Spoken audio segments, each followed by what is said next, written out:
What up, y'all? Man, this is a pretty late day for me, huh? What time is it? Yeah, it's a late day for me. Um,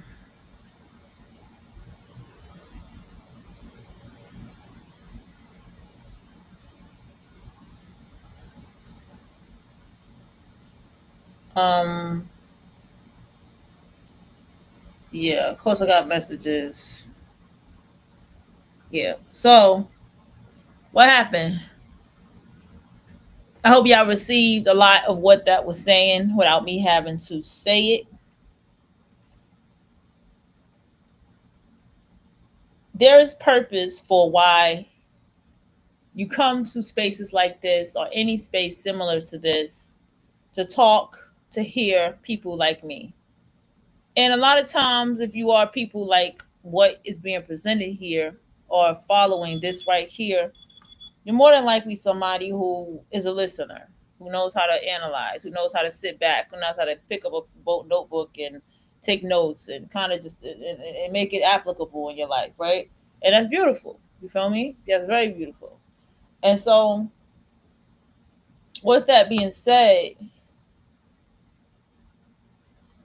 you understand number one why all of the books of success make it very clear to you like don't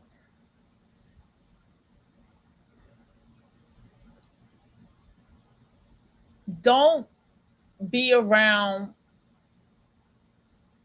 a certain group of people, okay? Don't hang around people of a certain caliber. Let go of people who you know from high school, who you know from middle school, who you know from your small town area. Let go of these people who are not there with you, not doing what you're doing. It's all to help you open that road to success. Somebody was saying to me yesterday, shout out to you, in this capitalist patriarchal society, you have no relationships and you have no friends. Okay? And it brought me back to somebody who was arguing with me and was yelling at me about how much I have no friends. And how I had to look at myself and I was like, damn, I really don't have no friends. And anybody that I associate with that I refer to as a friend is a very virtual connection. It's been this way for a while. In all reality, and I'm sure you all see this, right? You ever notice that people who have a lot of friends. I mean, people who have a lot of friends. Have you ever noticed that their lifestyle? Have you ever noticed how much drama is around them? How toxic the people are? How unwelcoming they are to people who are new to the friend circle, right? Or how much, like, what the person has to go through, like the humiliation process that the person has to go through in order to be friends in this friend circle. You ever notice that it's so groupy in high school with them. Like, well, that person was new anyway, so they can't be our friend anyway. Like shit like that, right? All of this stuff comes with people who live like that. And then these people who live like that, they got friends that they friends have that they don't like. So it's all this snarly, catty type shit that continues to go on with people who have this personality. It's not about so much a caliber of life with this. This is a personality thing, right? Versus people who have a personality of being an individual. Versus people who got a personality of um not only just being individualistic, but having goals and ambitions and striving for it. Look at the people who have that kind of personality.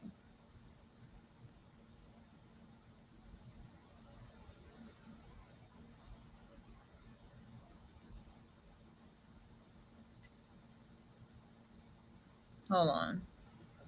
Now,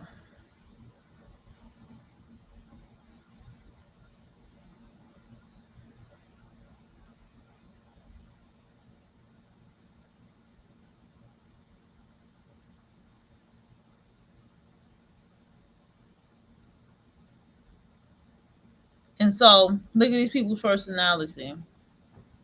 So now, what have I learned from the success stories? I'm probably, if y'all been hanging, y'all probably heard this already. I got to repeat myself because why not? Number one, it's about alignment. Okay. And this is a formula that works for me and it works very well, especially when application is put into it. Number two, opportunity. Opportunity doors opened tremendously. Number three, what I thought was actually number one, what I thought was a situation that was like a thing that was like, this ain't good. You know what I'm saying? This ain't good. This ain't good. Actually was something that was actually very good, no matter how much it may have hurt. Okay. Um, I have things in my life where that unfolded right behind each other as the road began to come down. Okay. Not down, but begin to open. I'm just say that, and I'm dead ass when I tell you that. And then on top of that, there's more internal things that are unfolding with me from reading the books and applying what the books say, doing the self-assessment. Even if I may not write it down, I should. But when I sit down and I still do a self-assessment, I still do a very deeper self-assessment, and it makes me talk to myself nicer. Okay. And I have to read the book on how to talk to yourself nicer. See what I'm saying? Because now I realize, okay, I need to start writing these words down. I need to start applying them. I need to hang them, put them on the mirror. I need to start writing this stuff down. If I'm falling off on some kind of self-care, I need to look at that. Why am I falling off on this particular self-care? And I need to fall back into this particular self-care. See what I'm saying? Why have I not, if I haven't looked in the mirror, why have I not looked in the mirror? What's going on with this, right? So I have to realize what causes me to not do proper self-care as I need to do my self-care. See? So I realize that this is the assessments that I have to make, consistency that I have to build for myself. You see? So the difference of it now is, okay, I'm taking the action to make sure that it gets done. Do you see what I'm saying? Because I'm aware of it, and because I've become aware of it, I'm making sure that it gets done. Do you get what I'm saying? So it's these type of things.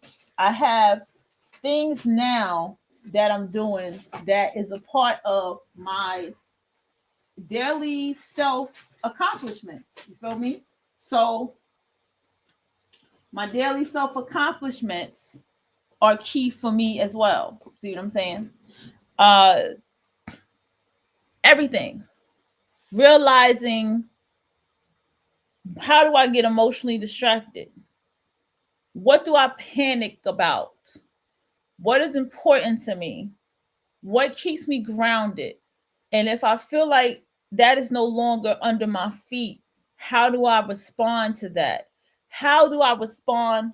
How do I keep my head on the swivel, as they say? How do I keep my feet on the ground, 10 toes? Whenever anything does happen, how do I handle it? So it's like all of these different things that I pay attention to.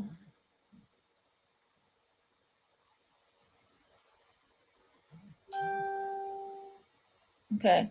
So these things are absolutely key, right? Um Now, what else have I learned? All to learn from the success stories. Make it all applicable.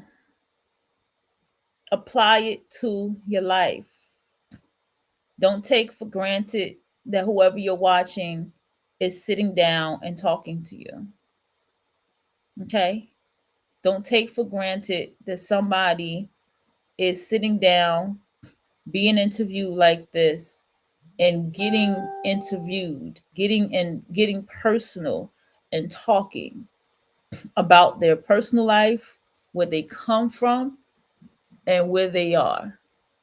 You know, don't get too, don't take that for granted, because these people don't have to talk at all. These people don't have to put themselves out there at all. They're the writers, they're the producers, they're the people behind the scenes. They don't have to talk. And the thing is, the times have changed where these are the people who are talking now. Study the business of the industry that you are in. Study the business of the industry that you are in. Okay? Study the business of the industry that you are in.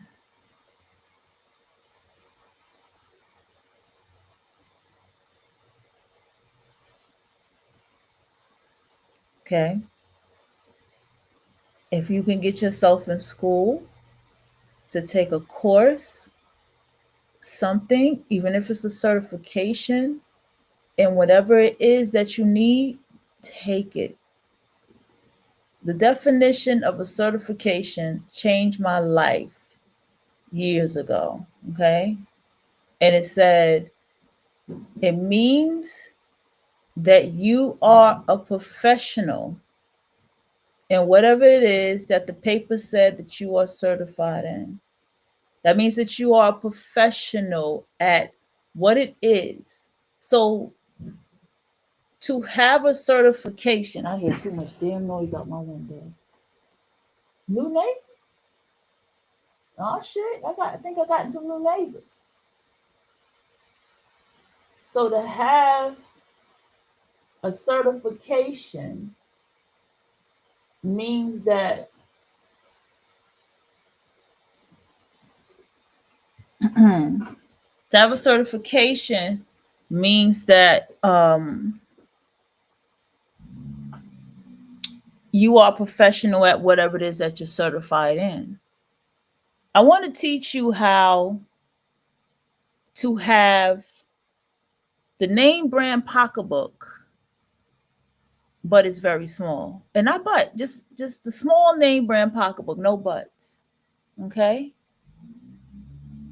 And what am I talking about here? See, you got the big name brand pocketbooks, right? You got the regular smegular name brand pocketbooks, right? And you got the big name brand pocketbooks. You got different size of the name brand pocketbooks. So when you got the different name brand pocketbooks, you got the tote bag. You got the the big tote one. That's one of the biggest ones. You got the suitcase, and then you have the suitcases are actually small, believe it or not. Then you have the pocketbooks that come in different sizes. You have actually big pocketbooks depending on the brand, and then you have smaller, because the big pocketbooks are for us people who like to carry books and stuff like that, worker bays, and in style. And then you have the small ones for like school bays, and then you have like the regular pocketbook for outfit stuff like that, different size pocketbooks, and you have the small pocketbooks, right? Okay, what I'm saying is, when you get a certificate, that's you having a small name brand pocketbook. But how do you have a small name brand pocketbook? Okay, let me explain. The small name brand pocketbook is the one who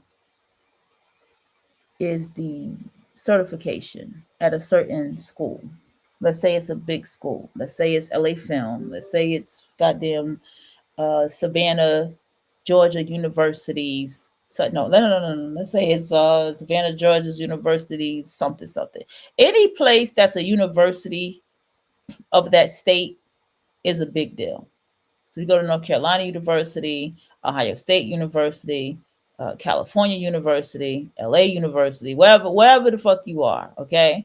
Anything with those titles is a good thing. And let's say you go to a significant title. Let's say you go to such and such Sally Mays Baker's. I'm making something up. Sally Mays Baker's School, right? or you go to just the name brands that basically will put you like, oh shit, looks good on that resume. Like that motherfucker look good. Let me tell you something. It could look good as a certificate too, honey bun. You have to think bigger. You have to think wider. Okay. And you have to think up. Okay. It looks good on my resume. It means that I put in the work to do this. There's a lot of people, I don't know about acting, but there's a significant SAG actors league, actors guild that I see all the time. And I see so many people who are serious actors. Wherever they act at, they act everywhere. Serious fucking actors. And I'm here to tell you that all of them have that tagged in their resume. Don't be afraid to show your resume. You make that clear. Don't be afraid to show your resume, right? Because the thing is,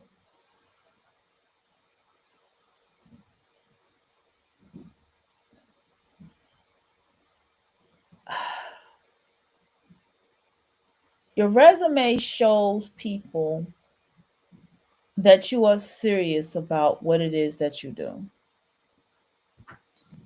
Your resume shows people that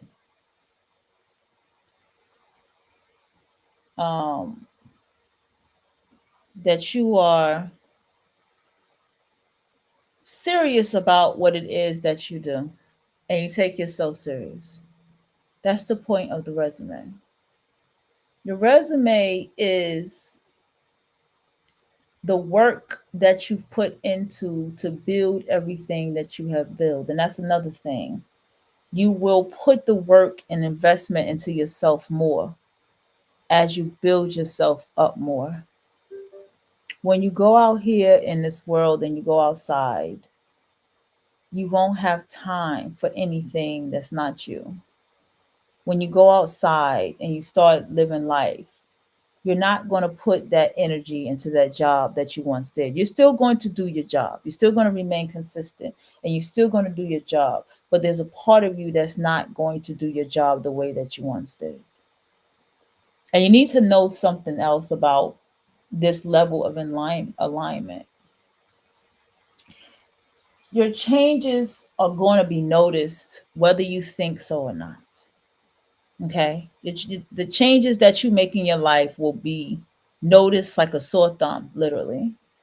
And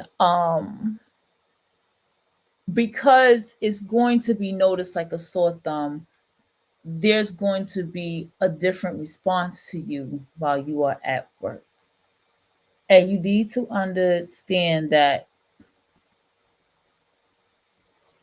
um, that's what's going to come with the territory. You understand? That's going to come with the territory. And be prepared for what's going to come with the territory. Because if you think that you just going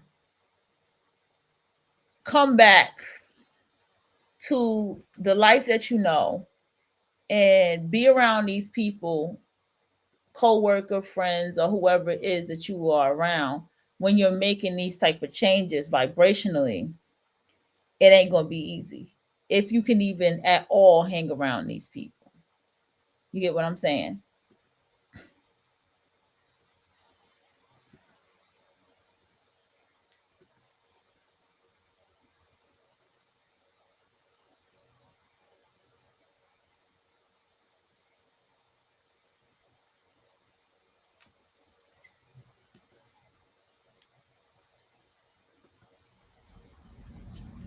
Yeah. Here's the thing too. Um,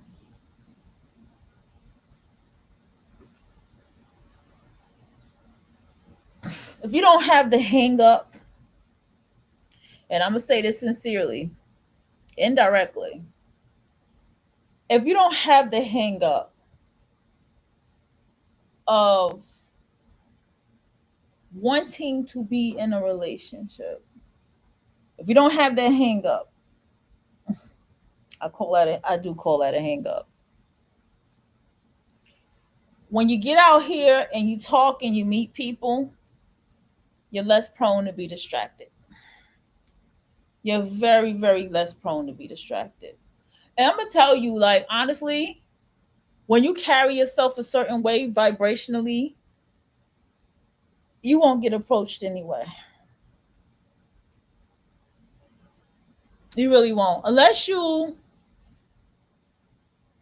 I will say this, being in the inner city life, there was way more approaching that I was experiencing, way more approaching because in the city, people hunt for shit like that. People know how to hunt for people, know how to fill out energy and all kind of shit like that. Very, very, very, very vigilant like that. As opposed to being in a small town that don't really get approached like that.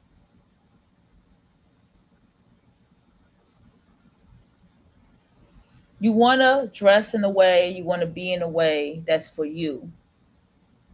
And whoever's for you will approach you. You have to build that way of being. You have to appreciate your time. You have to know what's worth your time and what's not worth your time and how to utilize the time that you have. And you don't want no more of your time to be wasted.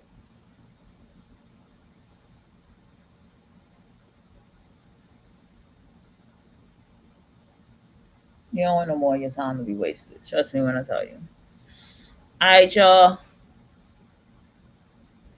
We gonna go ahead. I don't know why it logged me out. I'm about to go and do something real quick.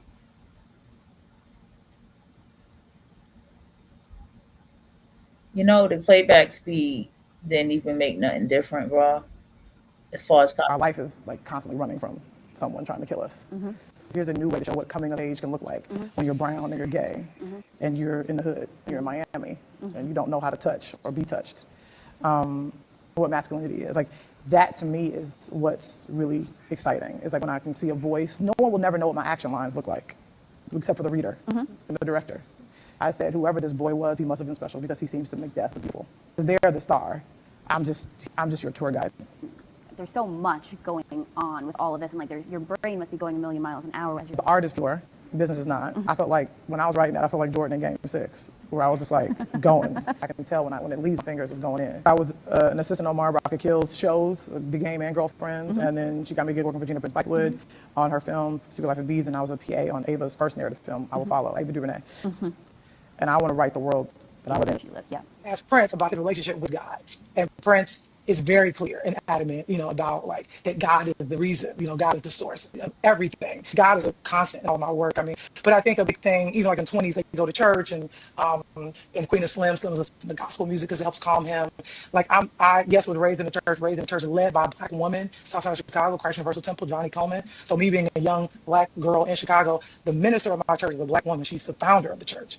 And so she also preached prosperity and God's, created the kingdom, therefore we should have the keys to it. Like, and also that we were created in God's image. And so that idea that, to me, meditation is a form of prayer.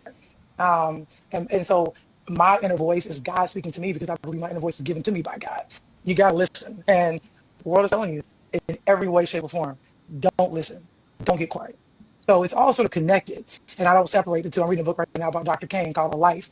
It is really about how, yes, he's a minister, he's a reverend, but he also has a PhD. What I love about Dr. King is that he's proof that one can be religious and an intellectual. He even says, I hear God whispering to me. I bet you do.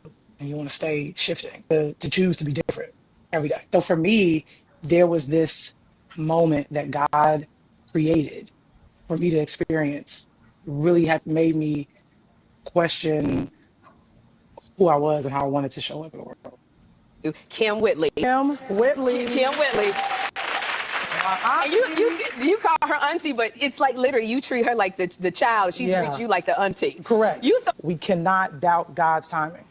Okay. The fact that you champion first-time artists like A.V. Rockwell, who wrote and directed it. She's joining us later, but you always give people a platform. Is this something that you've always wanted to do? I think I like being a bridge. What up, AD? Welcome to Hellman Grab Productions. My name is Linda Wade. I'm Risha Johnny. And welcome to our offices.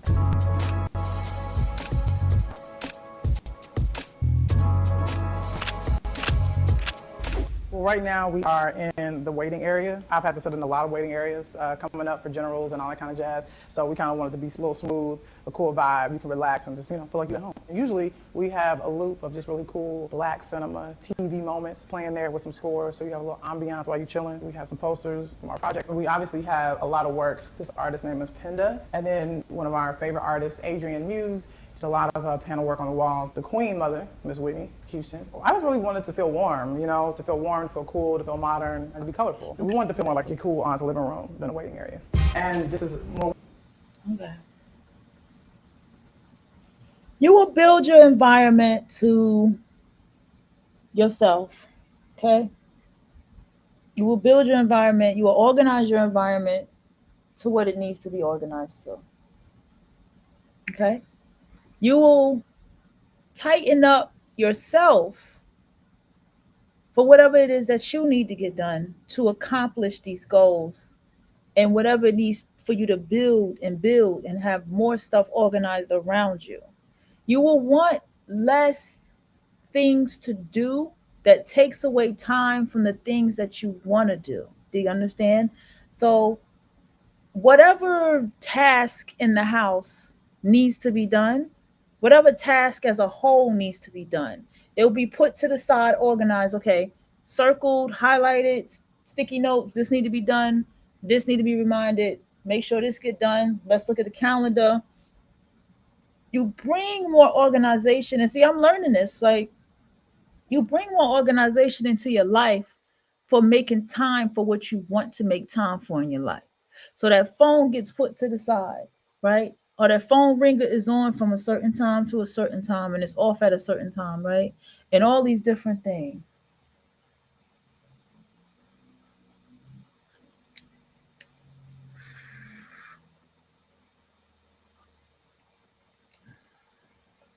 You are mindful of people who try to want your time all the time. Please be mindful of that.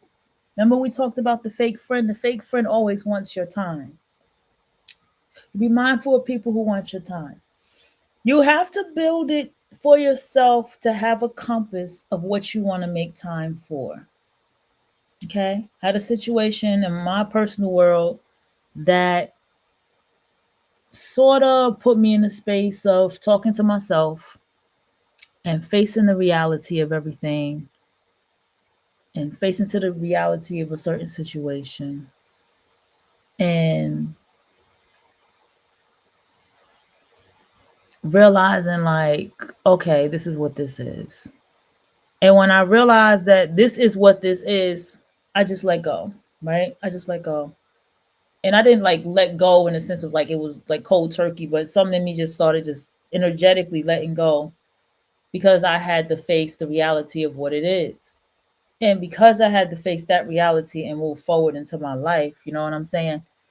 There's other little things.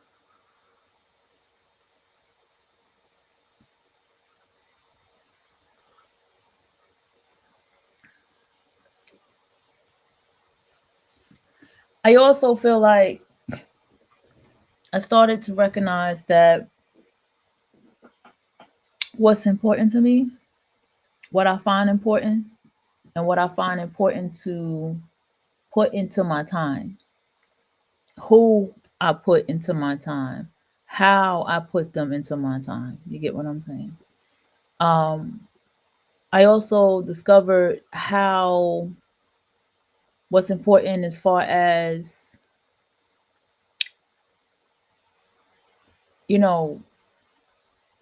what exactly is the point of certain things, certain moments, you know what I'm saying? And why do I have these moments and why do I listen to what I listen to and why have I moved the way I move? Like I do a lot of inner contemplation, a lot of inner work for myself to understand myself a lot more, you know.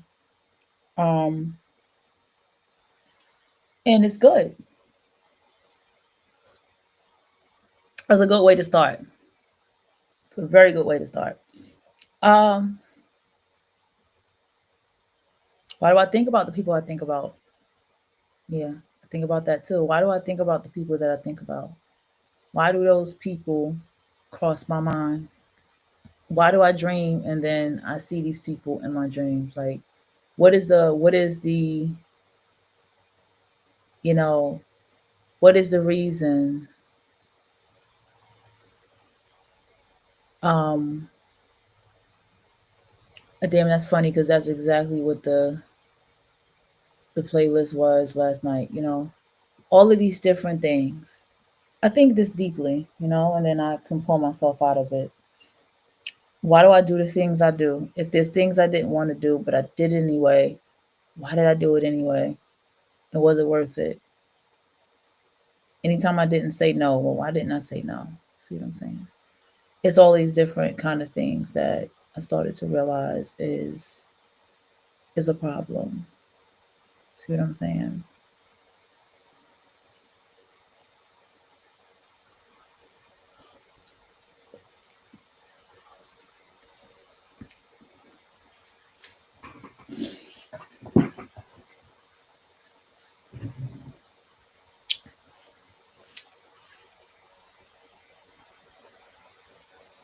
Uh, you know, I know it states that this path is lonely, but it doesn't have to be lonely. Okay? You'll be alone, but you don't have to be lonely. You have to learn how to fulfill your loneliness. And these are the ways that loneliness can be fulfilled. I mean, we have social media, y'all. We have dating sites, y'all. You literally can find you a companion online that you like, and y'all can talk all the time via text message. You don't have to make yourself available to be on the phone with them. You can just text them. And you can make the choice to make yourself available to see them in person. And that's a choice. But I'm here to tell you at this age that that's the shit you do in your 20s and your 30s and coming into 40, you know, like coming towards in the 40, you still keep kind of doing that, right? Unless you retire that shit by mid 30s to 40 before you get to 40, which is smart. But if you don't, you need to understand that that's a time waster too. I mean, you're human. You want your connections. I get it. Do your thing. But you're going to realize that's a time waster too. Because even that person that you put in time into, they're going to have purpose. They're going to have a purpose. Why? Why am I putting time into this person? Why am I talking to this person?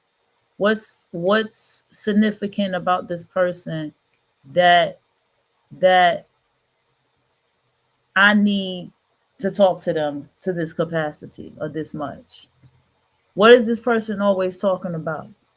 If I'm sitting down with this person and we're having deep philosophical conversations together, what does that have to do with what I'm doing in this moment? So you have to still look at that, because manipulators are very good with satisfying you. They know what you like, you know what I'm saying? But you have to always be like, and it's sometimes it's not even so much of manipulators. You have people that they don't even recognize that they are wasting time. Okay? They don't even recognize it. Like they're wasting time. You feel what I'm saying? So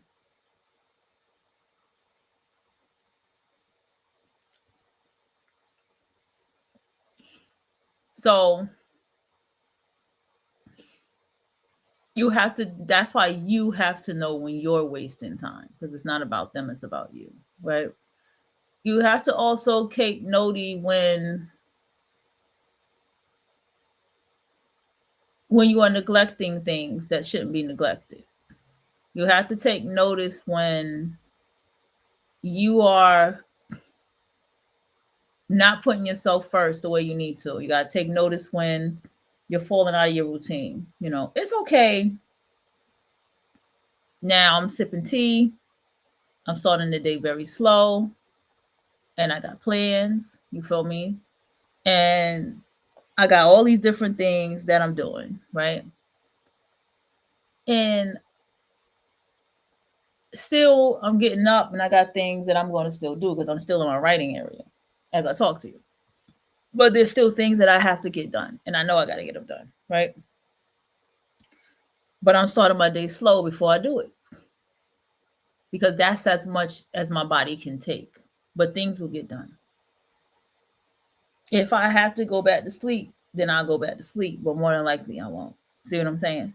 So it's these things where you listen to your body, where you listen to not so much your mind, but listen to your body, listen to fighting hard, fighting your mind to do things that you need to get done and all this kind of stuff. It'll get done. I promise you it'll get done. Yeah. I'm going to go ahead and play this for a little minute. If I have any more thoughts, I damn sure will share them.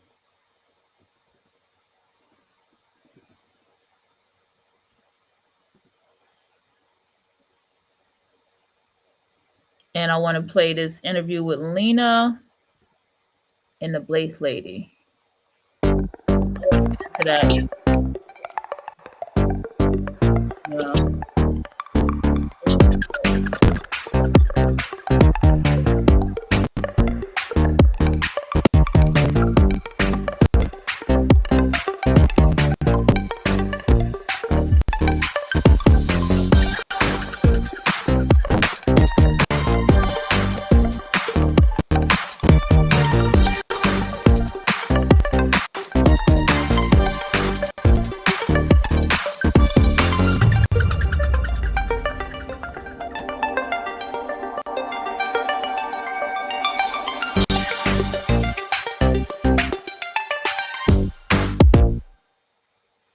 You descend from a Native American woman.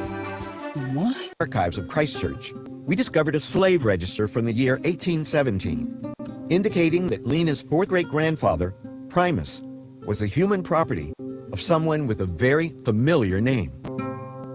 He was enslaved by a woman named Mary Muriel Waite. Whoa. And that is where you get your surname from. The Waite family. It was always such an odd last name, like growing up. It wasn't like the other black kids I was around, like Washington or Johnson and things like that. It was always people always struggled spelling it, pronouncing it. Like I was just always trying to help people understand it. But wow. What's it like finally to know? You know, it's also it's painful because your name is such a huge part of your identity. So for someone to put their identity onto your family, it just feels unjust. We had a final detail to share. The same archives in Christchurch that held a record of Primus's enslavement also held another record of a far more optimistic nature. When born, 1867, August 8th, child's Christian name, Edward Albert, surname Waite. Any idea what you're looking at? I don't. That's the baptismal record for your great-great-grandfather, Edward Waite. Edward Waite was Primus's grandson. Wow. And he wasn't only the first immigrant ancestor on your Waite line. Remember, he comes to Boston in 1905? He was also the first person on your family tree, on the Waite line, to be born free. Wow. 1867. Does it change the way you think? That's deep.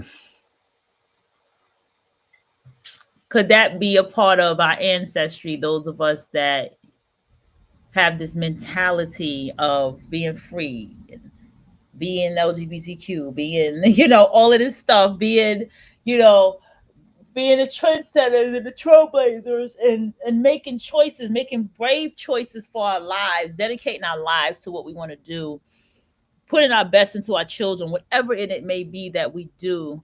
Could it be that we come from descendants of free slaves? And it could be very, very, very, very possible.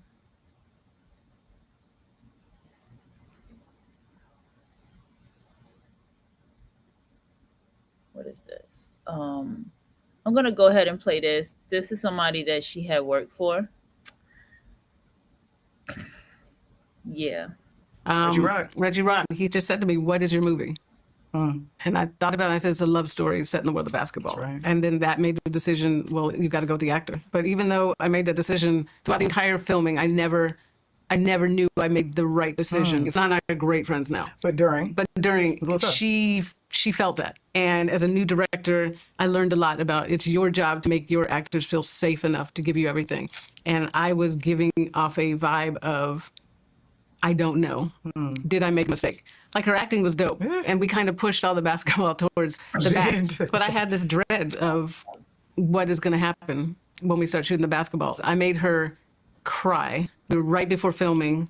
I went to go watch her to see her progression.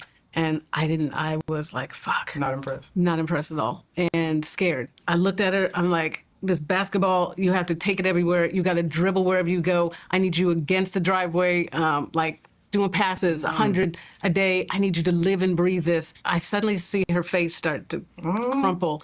And just as she turned, started crying. And in that moment, I was like, I am the worst director in the world. I really had to soul search at that moment.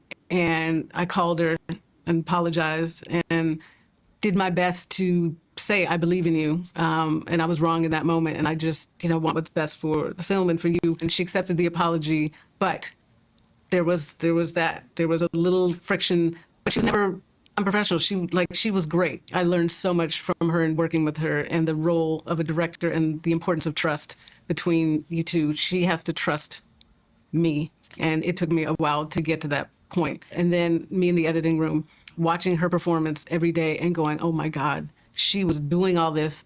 And there was a bit of a cloud that was not allowing me to see her greatness in the moment. But that edit room, after the first couple of days, I called her. You have given me an incredible film, and it's because of your performance. Absolutely learned a ton.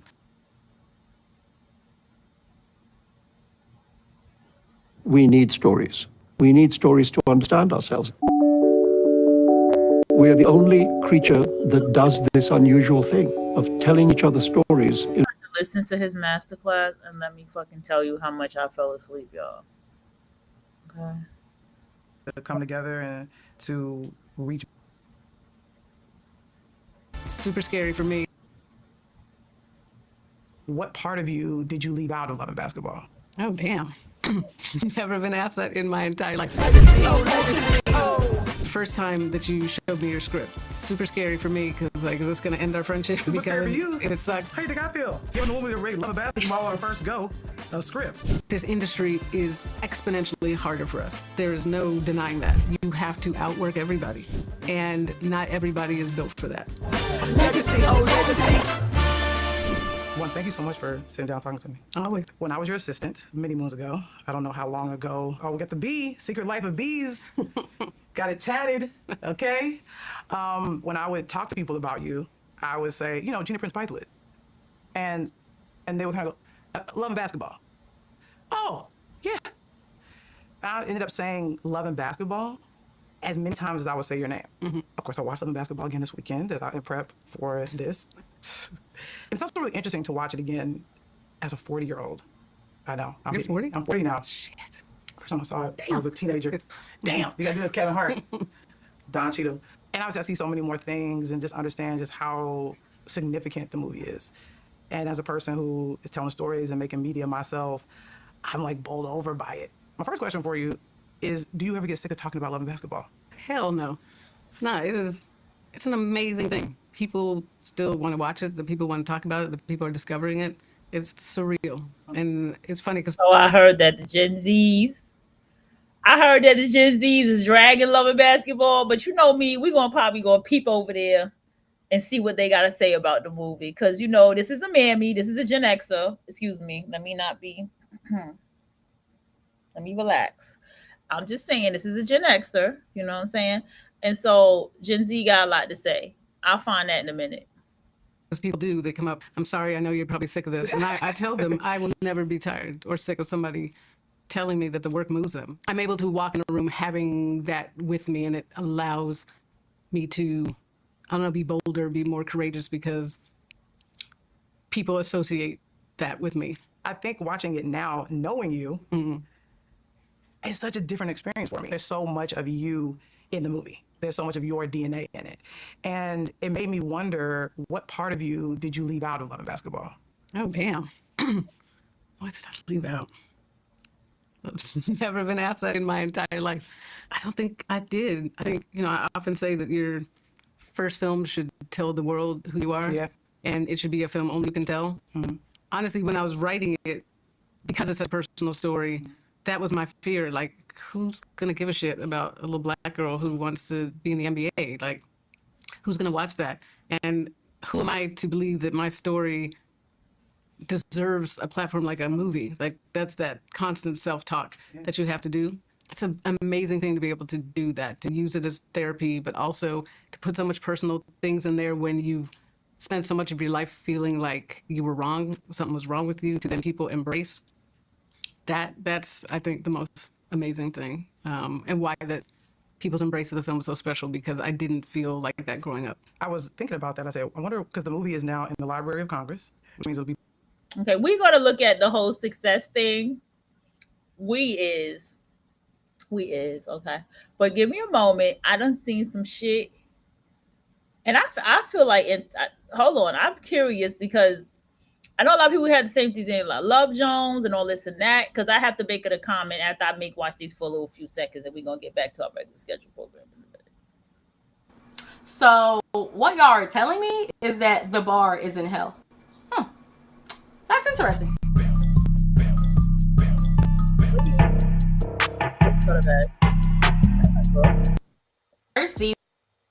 Zeke, he's coming home from a trip that he's been on for about 4 days. And so when walking in, Nona is really excited to see him, and so is Quincy. And she's preparing a cake because it bothers me that he didn't check in, because there's no way that these girls notice that something is wrong with this woman and you don't. Like, no. So now the last relationship, and the one we're going to spend the most time on, of course, is Monica and Q. So from the jump, there's chemistry with Monica and Quincy. You can just see it even from the time they're kids. And that scene, I think this scene is so pure, and it warmed my heart so much when he like walks up to her and they're walking to school together, and he's like, "You want to be my girl?" And she's like, "Well, what I gotta do?" And he's like, "Just like ride your bike with me, and then like, when I make you mad, I'll get you flowers." And she like, "I don't like flowers." And he was like, "Okay." She was like, "But I like Twinkies though." And I'm like, oh, that is so cute. But then 5 seconds later, they get into this argument and they're rolling around on the dirt fighting each other. And I'm like, if that is not the essence of middle school relationships, I don't know what is. Like, from my experience in middle school, I know that to be true. And I taught middle school for about 3 years. And that is true. I had students who will be in a relationship. You have popularity, you have privilege, you have desirability, and those things are not always granted to female athletes in the same way. So we see the Q's having a grand old time in school while Monica is struggling. She's having a hard time with her teammates, she's having a hard time with her coach, she's not fitting in as well. And seeing that play out is interesting because it's kind of similar to her time in college. She fought so hard to get to school to the point where she didn't even to play ball, to the point where she didn't think she was going to get into a school. So then she does end up getting scouted and getting a scholarship, and then she still struggles when she gets there. So we do get to see a lot of heartwarming, beautiful scenes of them like in this relationship in school and hugged up outside on the grass or playing strip basketball in the room, or they have such cute little moments in this movie where I'm just like, Monica and Q. But then I have to snap myself back to reality, and I'm like, this is toxicity at its highest form.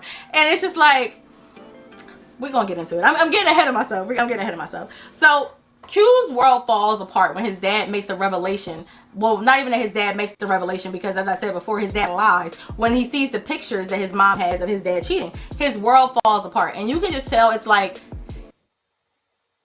to me, the way in my mind in a perfect world what should have happened, I can see him being a little like, damn, you really gotta leave? Okay, all right. They talk for a little while longer, because mind you, she did not say I had to leave. You know what? Let me just take it to, because why did I do that? Why didn't I just take it to the shorts? Let's just take it to the shorts. Where's the shorts at? Okay, let's go. You said like Mike. I hate that movie. Why these little dusty ass shoes make you good now? That's terrible, bro. That's one of the worst basketball movies. Like Mike wasn't one of the worst ones. Yes, it is. Nah, bro. Basketball purpose. 8 fucking voices. Hold on, y'all. What happened? Is that only, I'm about to say, that cannot be What's the name one? Last Hours a Day This Week to Video Channel Playlist Movie. Where's the shorts? Hold on, y'all.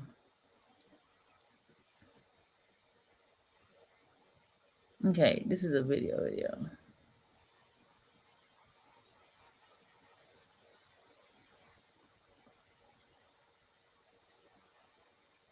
Okay. Everybody say it was a terrible movie. All right. I need y'all to understand something. All right. Screenwriting is about character. I like that shirt she got on. Screenwriting is about character. And therefore, you are writing a character who are telling the story from however the character tells the story. What has been lost in TV is that people forget that actors are actors and storytelling is storytelling. The purpose of romance is the fantasy of believing that a love like this can exist. Believing that you can have a love that exists. That is the whole purpose of romance storytelling. I know I talk about this all the time. Any storytelling is a storytelling story. That's it. They're characters, and your characters move the story. That's it. Okay? So people have lost that. So y'all watching TV shows, y'all watching movies, and y'all are just trying to make it realistic. You see, the person telling the story has Darius Lovehall knock on her door and pass her the CD, and you're just like, that's stalking. That's no boundaries. That's love bombing. But that doesn't exist in the world of characters and stories unless that is a part of what the character is. If the character is a gaslighter, then the character will gaslight. But other than that, no. Be preserved forever. Forever. And it's worthy of that. And I think you are a big part of that. Mm-hmm. The movie is such a reflection of who you are. I think you answered it beautifully. It's like you didn't leave anything out. The work is going to continue to meet new generations. Mm-hmm. They will continue to be in conversation with the work. And when it came out, it was like this breath of fresh air. It was like, oh, we haven't seen Love and Basketball before. Mm-hmm. And we needed it.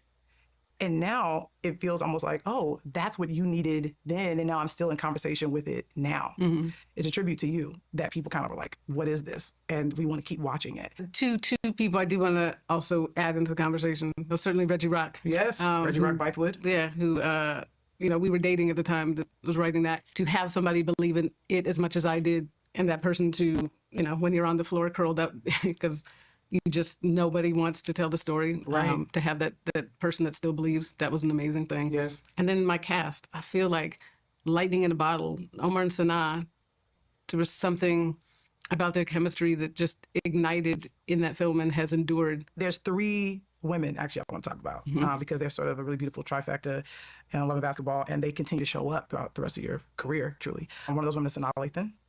Yeah, Sanaa. Another person is Aisha Coley.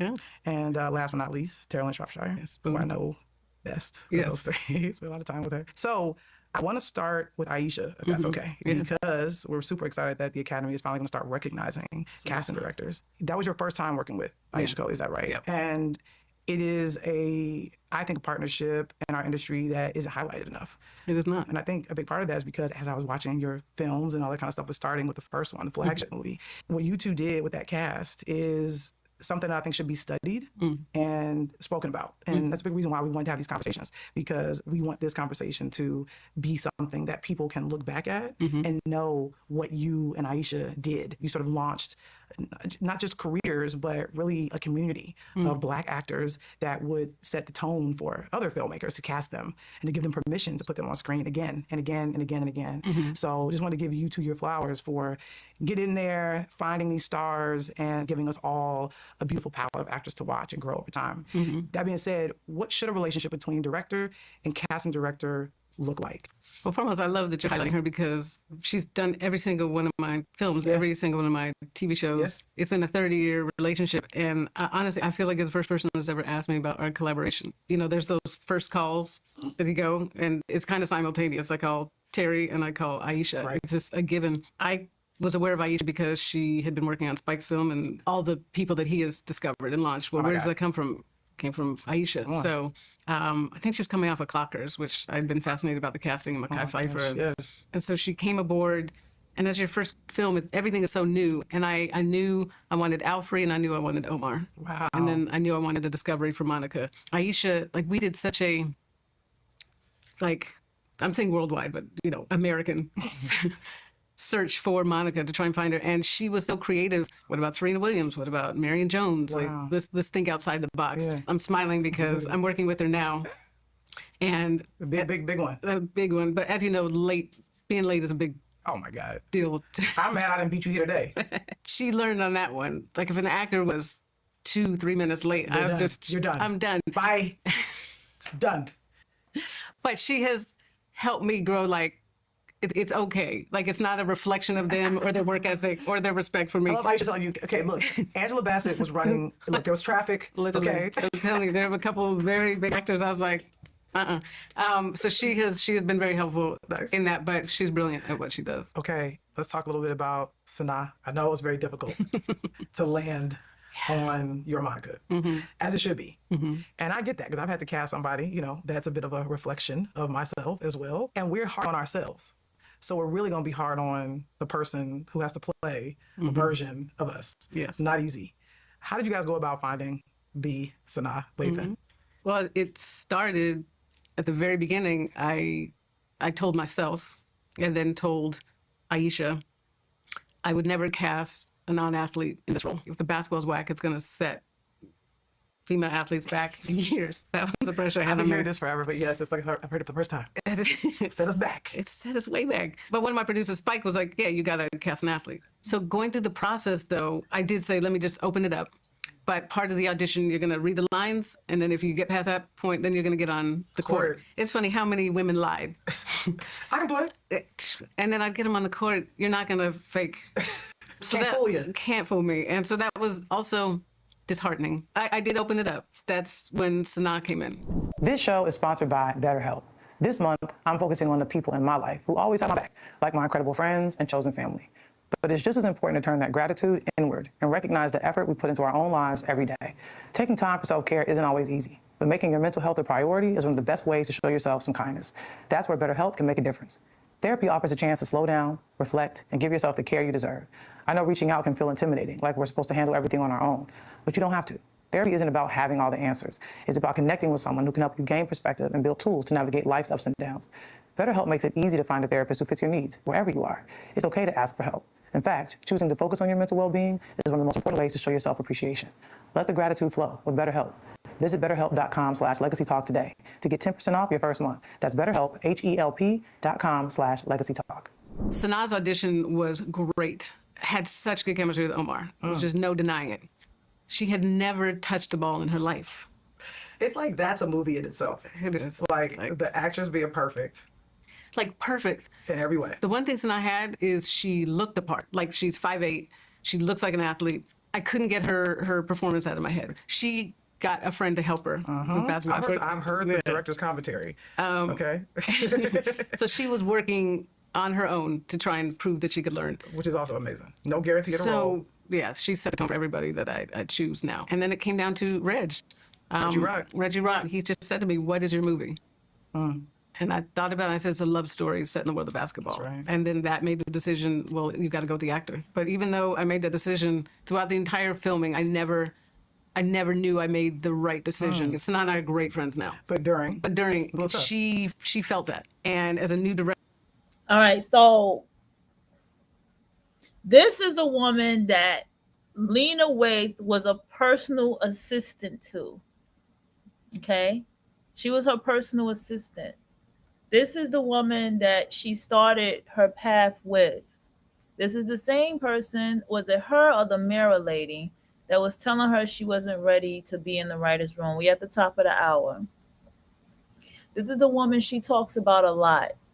When she wrote the show 20s, this is the woman in the show she's talking about. I don't think I can watch 20s. I think it's on another platform. Director, I learned a lot about it's your job to make your actors feel safe enough to give you everything.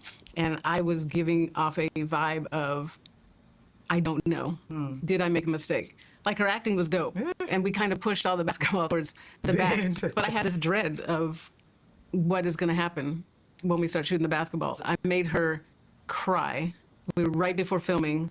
I went to go watch her to see her progression, and I was like, fuck. Not impressed. Not impressed at all, and scared. I looked at her, I'm like, this basketball, you have to take it everywhere. You got to dribble wherever you go. I need you against the driveway, like doing passes, 100 a day. I need you to live and breathe this. I suddenly see her face start to crumple, and just as she turned, started crying. And in that moment, I was like, I am the worst director in the world. I really had to soul search at that moment. And I called her and apologized and did my best to say, I believe in you. And I was wrong in that moment. And I just, want what's best for the film and for you. And she accepted the apology. But there was a little friction, but she was never unprofessional. She was great. I learned so much from her and working with her, and the role of a director and the importance of trust between you two. She has to trust me.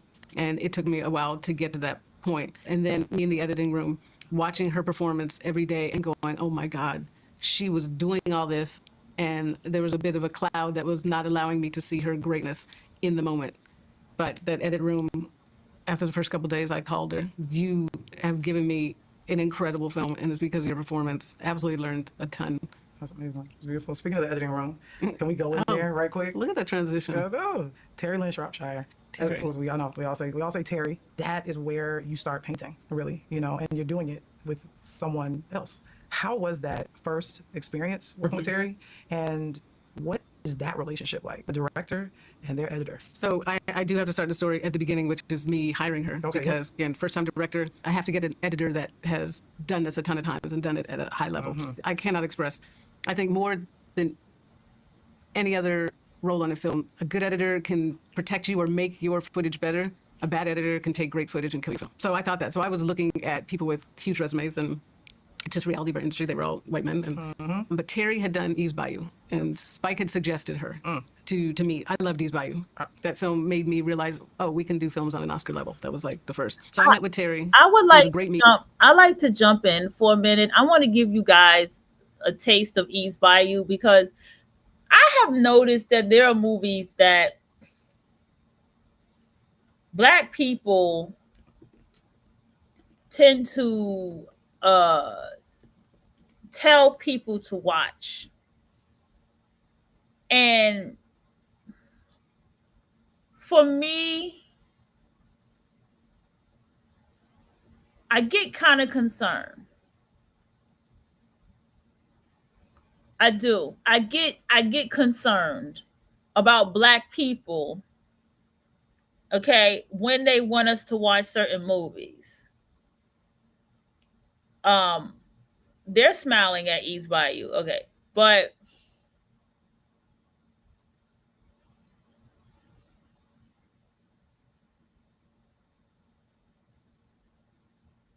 there's something that is troubling for me in that movie.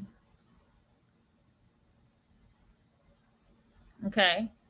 And it's the scene with the father. Okay. Somebody got a 1 hour video. Well, we not doing a family generational curse. Okay. Didn't realize it came out.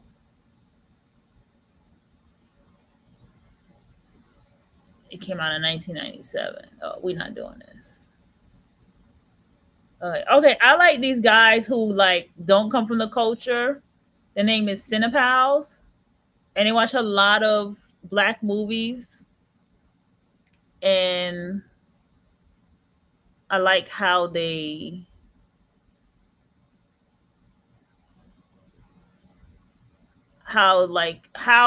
respond. They're watching A Different World. They're watching Living Single. I like it. I really like what they're doing. It's an Asian guy and it's a white guy, right? But I get concerned about a lot of movies that a lot of black people say that they watch because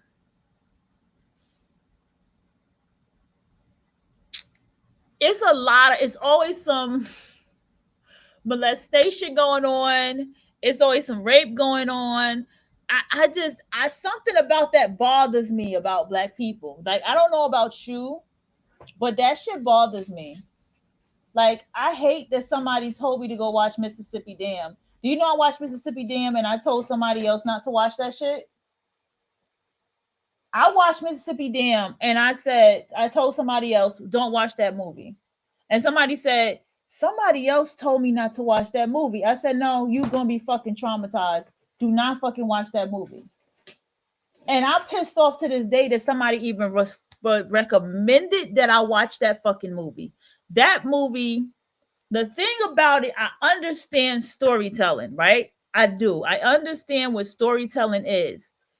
That right there, the structure of that storytelling is not good. That is someone pouring trauma on the screen and traumatizing everybody the fuck else. All right, let's just get focused here. God damn, Eating, though it's funny because she says she couldn't tell if you liked her or not. Exactly. Of course, classic. I don't understand that. No. Okay, yeah. I was your sister for 2 years. I don't know. And you're like, she's like me. Still trying to juries just came back in. I We're like good. it, Yeah, ladies. like, thanks, good. After the meeting, she wrote me this 5-page letter. I don't even think, did we have email back then? That was an actual handwritten letter. Cursive. You know, and it just expressed her love of the material, her connection to the material, but I also had notes, and most people are afraid to give notes in a meeting. Sure. And it was that letter. Damn, somebody this passionate. I want to be in the trenches with this person. I want to be in the room with this person. Terry makes me better. It is such an incredible collaboration experienced by the fact that she's literally done every single thing I've done, except for one. She was not available on Disappearing Act. Can we talk a little bit about music in your movies? Absolutely. Because it's so important. And I think I understand how important it is now that I'm making movies and making TV shows, how to pay for it, okay, which can be very expensive. Yes. How to use it properly. And I think what you do is it's another paintbrush. So can you just talk about how you go about figuring out what music you want to use, but more importantly, how you use it? It started in film school, started when I saw The Graduate. Oh, wow. The use of music in The Graduate, Simon & Garfunkel. It was an absolute part of the storytelling and the filmmaking. It always amplified the feelings or the emotions within scene, but it never took over. And that's that alchemy of the perfect song doesn't overwhelm a scene, it just amplifies or enhances it. And so that's the thing, you never know if a song is going to work until you put it there. Yeah, so it starts in the writing, then on set, and then in the edit room. And it is putting songs to scenes, and again, what do I feel? It's a beautiful thing when it clicks. And Maxwell was a great example of that, because when we first started, there's no way I could afford that song. Right. And we tried so many songs in that spot. Score. It's perfect. Nothing was evoking it. So I said, let's leave it in for Sundance. We played it at Sundance. That moment got such a huge reaction, and props to Mike DeLuca, who was running New Line at the time. Maxwell said we could use it, but we couldn't put it on the album. Fair. There was no reason for them to pay. I think it was $200,000 for it. Wow. And he's like, we're paying it. It was amazing that he did that. A theme I see in your work is that obviously you've done original work, just you sitting down, blank page, but you've also adapted a bunch of books and brought them to life on screen in a new way. Obviously, Disappearing Act's being one of those, Secret Life Bees, and now another book you got coming out as well. What is more difficult, to have to sit down and just like pour your heart out, or to sit down and interpret someone else's heart? Wow. I would say it's harder. The blank page is harder. It's funny because when I came out of film school, I kept saying, I can't wait for the day when scripts get sent to me and I don't have to write. Because writing, as you know, is very, very hard for me. Writing is not fun. It's not fun. It's tears and low self-esteem, and I eat a lot. It's just all bad. It's just all bad. Until I come out the other side, I start rewriting and I start to say, oh, this is actually good. And I get to feel the movie. But it's so hard. Adaptations, you have the structure and you have the characters there. Yes. So I still do the same things I do, which is, all my character work. What does the character want, need? What are the objectives? But it's a bit of a crutch. If I'm taking on an adaptation, that book needs to be my Bible and not a blueprint. I just feel it's disrespectful to take someone's things and just You know, I want the author to love the script more than anybody. Yeah. And I've been very, very fortunate. I've done 1, 2, 3, 4 adaptations, and I've had incredible relationships with the authors. Nice. It's so meaningful to me. Yeah, it's paramount. Yeah. Can you talk about having to, in your original work, make changes maybe you didn't think you would make, but you kind of have to adapt in order for it to get across the finish line? Like, how is that for you when you have to veer away from what you originally dreamed about? That's a really interesting thing because when you're doing a spec, as I said, it's 100% your vision. Right. And so when you start getting notes, there's always a question. Does that feed into my vision? Does that go against my vision? And can I trust my vision? As you know, you read the early drafts of Beyond the Lights, and you know the ending was completely different. That was an incredible learning experience for me, inspired by someone in my family tried to kill themselves, and trying to come to terms with that and wanting to put something in the world that said choose life. So in writing the script, I was so clear that the ending was the right ending. Right. And the original ending was that you go through this whole, hopefully, beautiful love story. She achieves her goals. She's found her voice. She's got the courage to use her voice.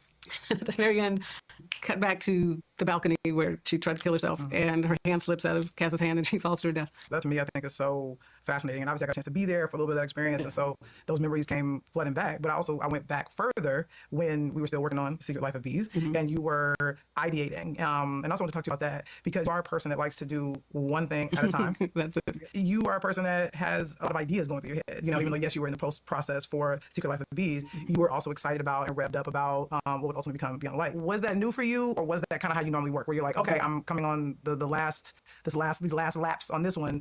Are you kind of always gearing up for the next thing, or do you not tend to do that? So after Love and Basketball and then Despairing Acts, there was a break. Big break. On purpose, or because the industry was on some weird shit? There were 2 different projects that I developed that couldn't get them made. It was a striking thing to go back to back on 2 projects and then suddenly crickets. Yeah. And it's also amazing where you could be developing something, you look up and it's 2 years later. You know, I am not able to do more than one thing at a time because I have to be all in. If I'm splitting my focus, then I'm not giving my best to that thing I'm working on at that moment.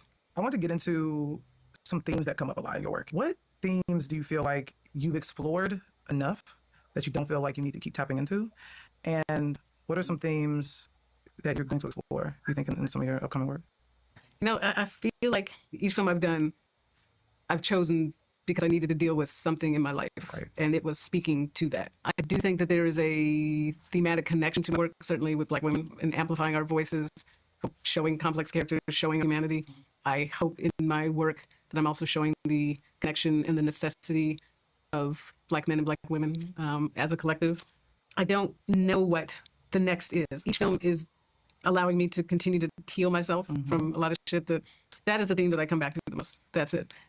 I'm fascinated by how affected we are by our childhoods and things that have happened, and are we ever able to truly break free from that? Because it's something that I do within my own life. I'm looking at that in a number of different ways, in a number of different genres. For sure. I also think something that was coming up for me and looking at the work is these bonds between Black women. Is that something that was intentional, or was it something that was just sort of subconscious?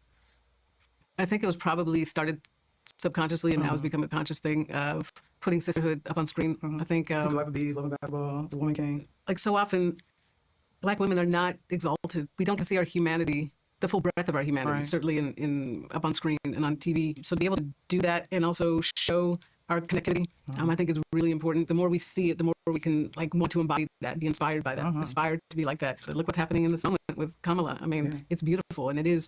We are all going to come together and fight and protect this woman, this Black woman. I think the more we see it in practice up on screen, the more we can emulate that. There was also another theme too that I was picking up on, that your main characters sort of go through a fall. A big disappointment is the beginning of a new opportunity. And that's also something that we talked about in your mentorship of me, fall down 7 times, get up 8. Because I think about a story you told me when you went to interview to be a writer's apprentice in a different world. Yeah. You didn't get it on the first go. You may not always get it on the first try, but it's about what you do. Do you go back again? So you kind of speak to that a little bit about that beginning of your journey of being told no, then being told yes on what you did with that yes. Absolutely starts with being an athlete. I mean, that's the whole thing. You are going to lose at times, but you can either wallow and give up, or you can look at yourself and say, I need to work harder. I got outworked. So my senior year, I was one of the top sprinters in our area. And jumpers. So I was always the target. And I remember it was a big meet against our rival. And this girl during warm-up started following me around the track, literally right behind me in my ear. I'm gonna beat you. I got you. I'm gonna beat you. And at first it was like, that's funny. And then it started getting annoying because literally would not leave me alone. We get to the line and she beat me. Like, I couldn't believe it. She got in my head, and I looked over and I saw her and her coach like celebrating like it was Christmas, and I realized that like that was their plan. Oh, wow. So I marked our next meet on the calendar. Come on. And that was the championships, and it was like that was my focus: work and work and work, and have that loss in my gut like motivated me and pushed me to work harder. We got the championships when it truly mattered, and I beat her ass. So it's like that's where it started. As you know, applying to UCLA Film School. I do know. And I got rejected. Rejected. To this day, even saying it like, what? But it was one of the worst days of my life. How can I take no? This is my dream. Right. So let me tell them why they made a mistake. And I wrote a letter to the head of the film school, and Ruth Schwartz. And 2 days later, I got a call saying, I got your letter and you're in. To have that as my first overcome no in this industry, you use that as fuel and as memory so that different world. And that was my fault. I bombed that interview so bad. I was so bad in it. Oh my God, I was so monosyllabic.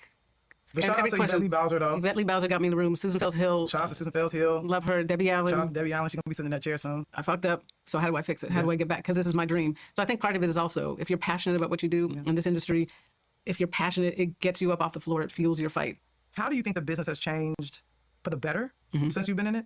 And then how do you think it's changed in a way that hasn't been so great, in your opinion? I think it's changed for better in that there's more diversity of content. As you know, the industry gets attracted to one thing. Like if there's success on one thing, then there's just repetitiveness in terms of what gets greenlit. Also, us in different genres, still the numbers are absolutely abysmal. Black female directors, 1.2% over the last 10 years. It's insane. And one hasn't been nominated for Best Director at all. Ever. Never been nominated. And we're coming up on 95, 100 years. well, 96 years now. Okay, we're coming up on 100. It's so important to me that we reach back and hold that door open and pull folk through. You, Mar, and Felicia showed me, the way to come together and to reach back. And one of those people is Rama Mohammed, who now has her own show. It's amazing. Yeah, Reasonable Doubt on Hulu. But discover Cloudinary Image, powered by artificial intelligence. Cloudinary understands what's in the image, the device, and the user. It dynamically adapts images to fit each user's unique needs, ensuring the best experience across any platform. No motherfucker come on, I swear to you. There's another element of that, and it's something that you and I talk about, and it's 1,000% the reason why our relationship went from, boss and assistant. Yeah, to colleague, to friend, to family, is your work ethic. This industry is exponentially harder for us. There is no denying that. So you're going in knowing that, and you have to go in knowing that you have to outwork everybody, and not everybody is built for that. The first time that you showed me your script, as I said, super scary for me because like this gonna end our friendship. Super scary for you. If it sucks. How do you think I feel? Giving away really loving basketball on the first go of script. Also waited a year. I worked for a year. You did, but it was so clear your talent. But it wasn't just that. I gave you notes, and literally it was like a day or two later, you came back with a new script. So few people do that. So few people shut themselves off. This is perfect the way it is. I just wanted you to tell me how great it was. I was excited to work with you because of your work ethic, because you love what you do and you love it so much and respect it so much that you're going to put in the work. Not everybody's like that. They want the easy. And this industry, I promise you, will never be easy for us. It won't. We can't wait for it to be that. No. I remember, too, coming to your house for the interview, the job interview. So funny. Oh, my gosh. Shout out to Mara Brockakeel, who made this happen. You got to give her all the love. Always. Because I worked at Girlfriends. And what's so crazy is that I was not working directly for her. I was an assistant to her showrunners, Regina Hicks, Mark Brown, Dela Duke. And so when you called her looking for an assistant, I got the call to come to the house. Such an honor to walk in there because I was a fan of yours as well as Reggie's, being in this amazing home that I knew you guys built from your brains. And so it was just such a joy to be there. And I was trying to act cool. The fact that I was shy in our meeting, and the dynamic should have been totally different. Than me. I think I probably was. Like an assistant is such a personal thing. Gosh. You are embedded in my life. Yeah. And I had my boys were I got to meet young. your boys that day too. Yeah. Cassius and Tucson. I realized, you're a mom. You're a wife. But also, I thought you were shy, which is so funny because you really didn't talk that much. No. And again, it's like, how did that happen? How did you? I was just trying to you took a not beta mess blocker this or up. something. I wish I had a beta blocker at the time. Didn't even know what that was. You, as my assistant, were representing me. Oh, yeah. And people loved you. And I found out quickly that you weren't shy. No. And so you were my voice in places that I'm an introvert or shy, which was kind of an amazing thing. But I trusted you with that as well. And also your reach. Like, you already knew everybody. I remember when I'd seen Awkward Black Girl, I was like, this is so funny. I would love to meet this woman. And you were like, oh, okay. That was crazy. Yeah, well, I was excited that you said that because this is going to mean the world to her. And I remember reaching out to her and telling her, and she was like, what? Oh, what's that? Okay, last question. What is your definition of a really good movie? One that moves me and makes me feel even after I left the theater, that it transcends those 2 hours and takes me emotionally to places that I never thought I would go. An interesting one is 12 Years a Slave. I've only seen it that one time. Oof. I sat in that theater after the credits for a good 20 minutes, couldn't move. And then it stayed with me for weeks. I think about it sometimes. Like I can enjoy a movie. Yeah, I sure. can say, oh yeah, that was cool. But a truly great movie is the movie that gets into you, leaves you with something. That's an amazing thing. You've done that. You made a few of those. So thank you. Thank you, Lynn. Thank It's you. cold Thank you in for this. here. Thank you for this conversation. Thank you for being so open, so real. No, this is just such a full circle moment too for me. Like to have sat in front of you, to interview, to be your assistant, but to have like grown with you, to have been mentored by you, to have the honor of watching you work and navigate so many things I do now. You represent greatness, and so I think I'm always trying to chase that. And I think at the same time, I think you also taught me to follow my own voice too. I think that was such a big thing. I remember when you read Queen of Slim for the first time and the conversation we had after, I think it was really you kind of letting the kid sister go, okay, all right, that's how you want to do it, go ahead. All right, that meant something to me too, that you didn't want me to be just like you, but you really wanted me to be myself. And that's the greatest gift I think a mentor can give me. So That's thank amazing. Well, and as you know, anytime you call, I'm coming. It's been a beautiful thing to see how you've moved through this industry. And like you are the industry. And from sitting on our couch across from each other to being a person who people aspire to be, who look up to, but also who is creating such a unique space in this industry, and then opening up that space for others to come join, like in such an intentional way. Like that's incredibly dope, and proud of you, and continue to be proud of you. Love you. Love you too, homie. Appreciate you.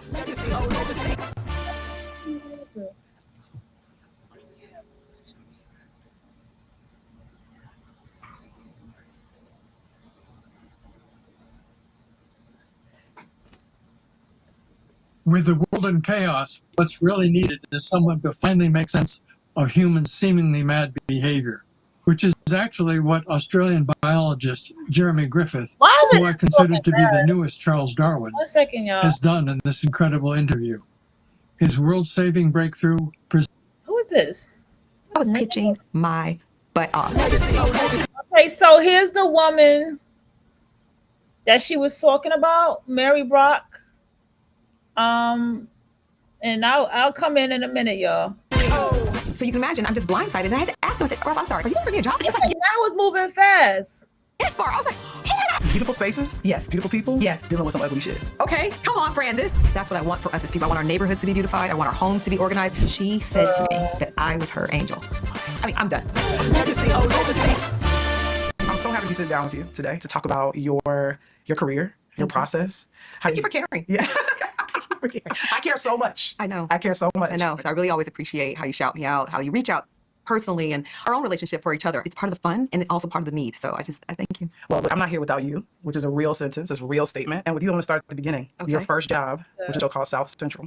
Yes. Which Do you consider that my first job? I consider it the show that you were in a writer's room in, right? Was that the first writer's room? Yes. And that to me is such a big deal when you're a television writer on the journey. What was that like for you being a young writer in that writer's room? I was talking to Glendon Palmer. I remember this very vividly. And he said, "Hey, Mara, there's a screening." You know, that was a big thing, to get in someone's screening to see something and see what. And it's a screening of South Central, created by Ralph Farquhar and Mike Whitehorn. After I saw South Central, I remember turning to Glendon just like this. I was like, "That's the show I want. That's who I am." To some way, there was a naivete about how hard it was to get to the writer's room, but then there's also a reality I did know it was hard to get there. So when I got there, I just wanted to pour out. It's all about how do you serve this story, and I understood that intrinsically in the interview. And so what I remember telling him is like, I was born in Compton. You know, I'm from LA. My mother raised 3 kids on her own. I remember telling him, I'm closer to this story than you are. Wow. And what did Ralph say? I remember, Ralph got some expressions. Oh yeah. I remember my big moment in the writer's room where I got to really show who I was. I have a pitch. And so I read it aloud, and I remember it was the longest silence. And there's that moment again where you're like, did I win them over? Did I not? And then I remember Ralph made a joke to everybody else. Like, while y'all over here debating, the young one over here doing it. And it was sort of like it brought relief to the room. Everybody laughed. And then I remember everybody started debating it. And that was rough. 'Cause, you know, but that's the writer's room. Yeah. You put something out there, and now there's a feeding. Now there is momentum, and you get through it. Your feelings get hurt a little bit.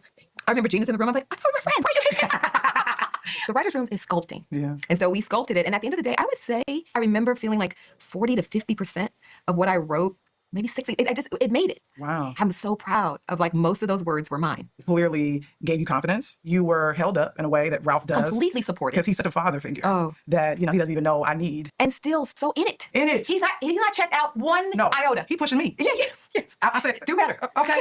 All right. Yes. Okay, Ralph. We can't not talk about Moesha. No, of course. And so I'm super happy to be able to talk about it again with you. How did you find your way into that writer's room? First thing I want to say is I was able to stay in LA. I think that's very important to talk about because the opportunities were here. My point being, I had to do some things, I had to go through some things to stay in LA and wait for the opportunity. And the other thing that I did is I lived in Insomnia Cafe. Oh. And if you watch Love Is, I literally got the blessing to shoot in there to sort of set the tone for my Inspired by story about me and Celine meeting there. But really my love affair with Insomnia. When I finished my script that I was writing at Insomnia, and I called Ralph and I said, as a mentor, would you please read my script and give me notes? And I got a meeting right away. I thought, oh my God, he really does care about me as an NT. When I walked the door, I started to realize we're not talking about my script. And he started talking about Moesha. And I was sitting there and I was like, I think he's offering me a job.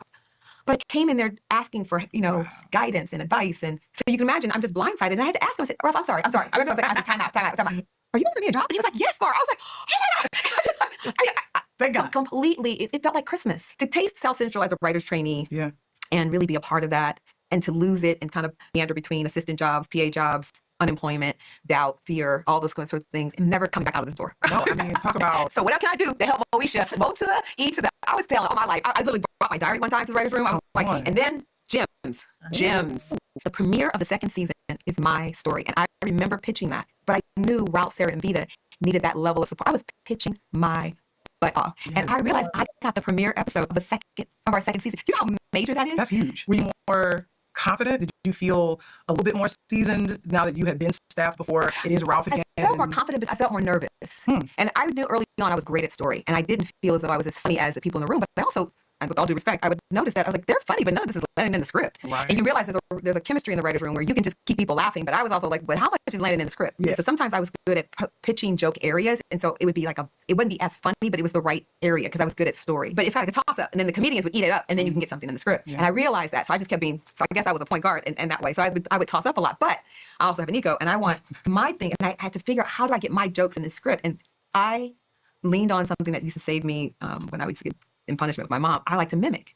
So I started pitching in Kim's voice because I knew how to do her voice. I was like, chicken, get your chicken here. It's interesting you say that. We could talk about the next thing for you, the Jamie Foxx show. Well, again, here comes this business. I could have stayed on 5th season of Moesha, or do I leave and go see Leave the nest, too, leave the really. nest? Yeah. Do I go and see what's happening over there? And long story short, I chose Jamie Foxx. And what was so fun about that room, first of all, I was the only woman in the room at one point. That room was so much fun with all the guys. How do I come in and be of service, but I also had other people. There were some new people too. So it was a real mix. And we became a unit. Fancy and Jamie were becoming a couple. So I got to talk about relationships, not to the degree that I thought I would or would have, but it was fun to be a part of a reimagining. That's what I was also developing at that time. And as Bentley, I was just saying, Mara, you just won the lotto.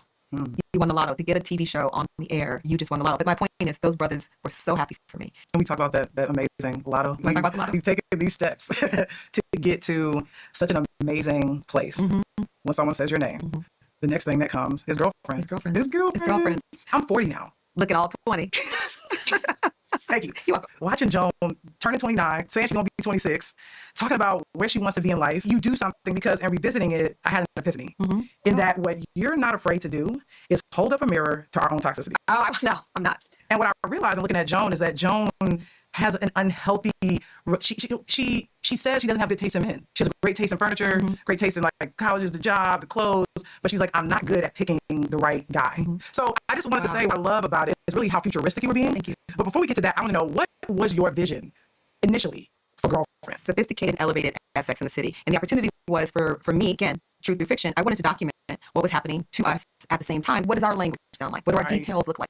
What does vulnerability look like for us? But the point I'm making is just that I wanted to document and explore this idea about having it all. And on top of that was, how do you have it all? You need community. And in this case, we're going to talk about the chosen family, because most people who come out to Los Angeles, LA is a dreamer city. Yes. I also love you deal with class really well too on the show. I mean, in terms of Maya being a teenage mom, find out, the pilot, Tony lives in this like sort of apartment building, she's on her own, and like everything is all white. And Lynn, of course, is always sort of like jumping from crib to crib. But yet it all sort of flows really beautifully. Well, thank you.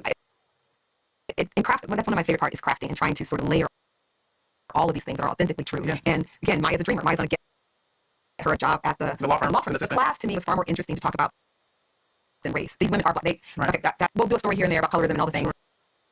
And one of my favorites was when Tony even dated the politician and the whole weave thing. Yes. That was fun. But really what was interesting to me is within us, what issues do we have around class? Because class, even in our country, is really far more divider than it is about race. Race is the illusion. Race is the okie doke. Right. We're so distracted by race, we don't realize how we are being torn apart by class. Correct. And so I really want to talk about that and how it would look inside this friend group and how that echoes back into our larger community. When you get to prove yourself that the first season worked and they said, oh, I didn't realize you did have all these other stories with the other cast and it's all working and it's all good. And what I'm so proud about in that show is that at the time, most of our images were in sitcom sets. So that means a lot of our coverage is going to be tight. You got to be on the face for the joke. Yeah. It can't be, beauty shot here. They want it stacked. So our images are almost like, and so you're not a human being in those boxes. And I wanted so much to see how can I see their bodies in space, black bodies moving through space. Yeah. What a way for you to connect as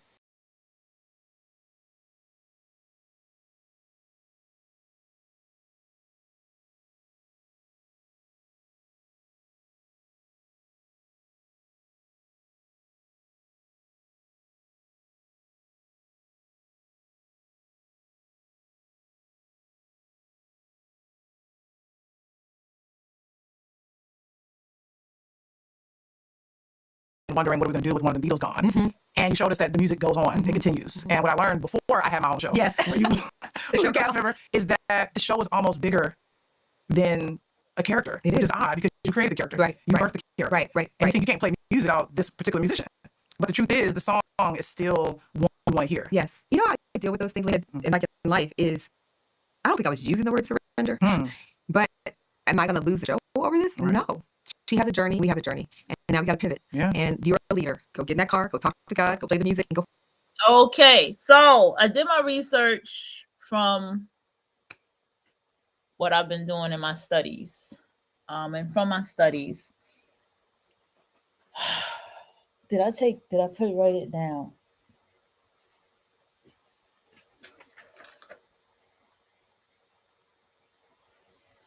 Okay, got it.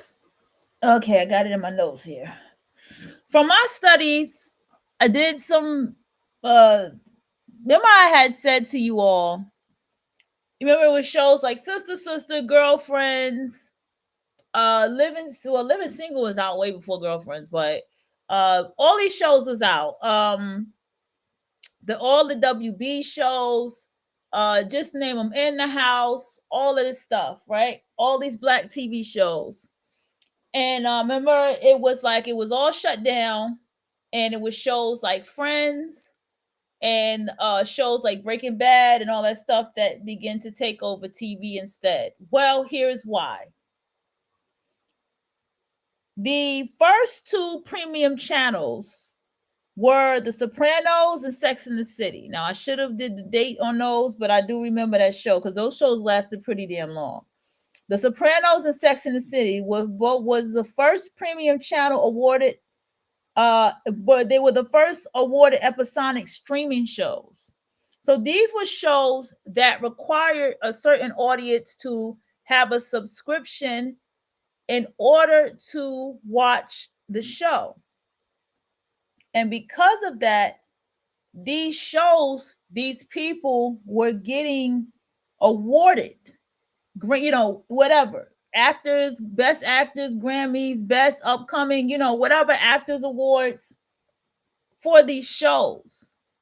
So if you look at this, The Sopranos and Sex and the City, from my understanding, The Sopranos was something similar to what The Godfather was, right? I think they was based in New Jersey. And then Sex and the City, that was all the crave for all my Gen X cousins and shit, right? This is what people were looking for on TV. This is what people liked. Now, the nuclear family situation, adopted children coming to adopted homes with great families, nuclear family stuff was cool and everything. The thing was, the one thing about that is that nobody really was checking for it. And remember, I had said something along the lines yesterday, like That better not be no fly. Just saw something crawling by my damn window. Remember, I had said something along the lines yesterday, like,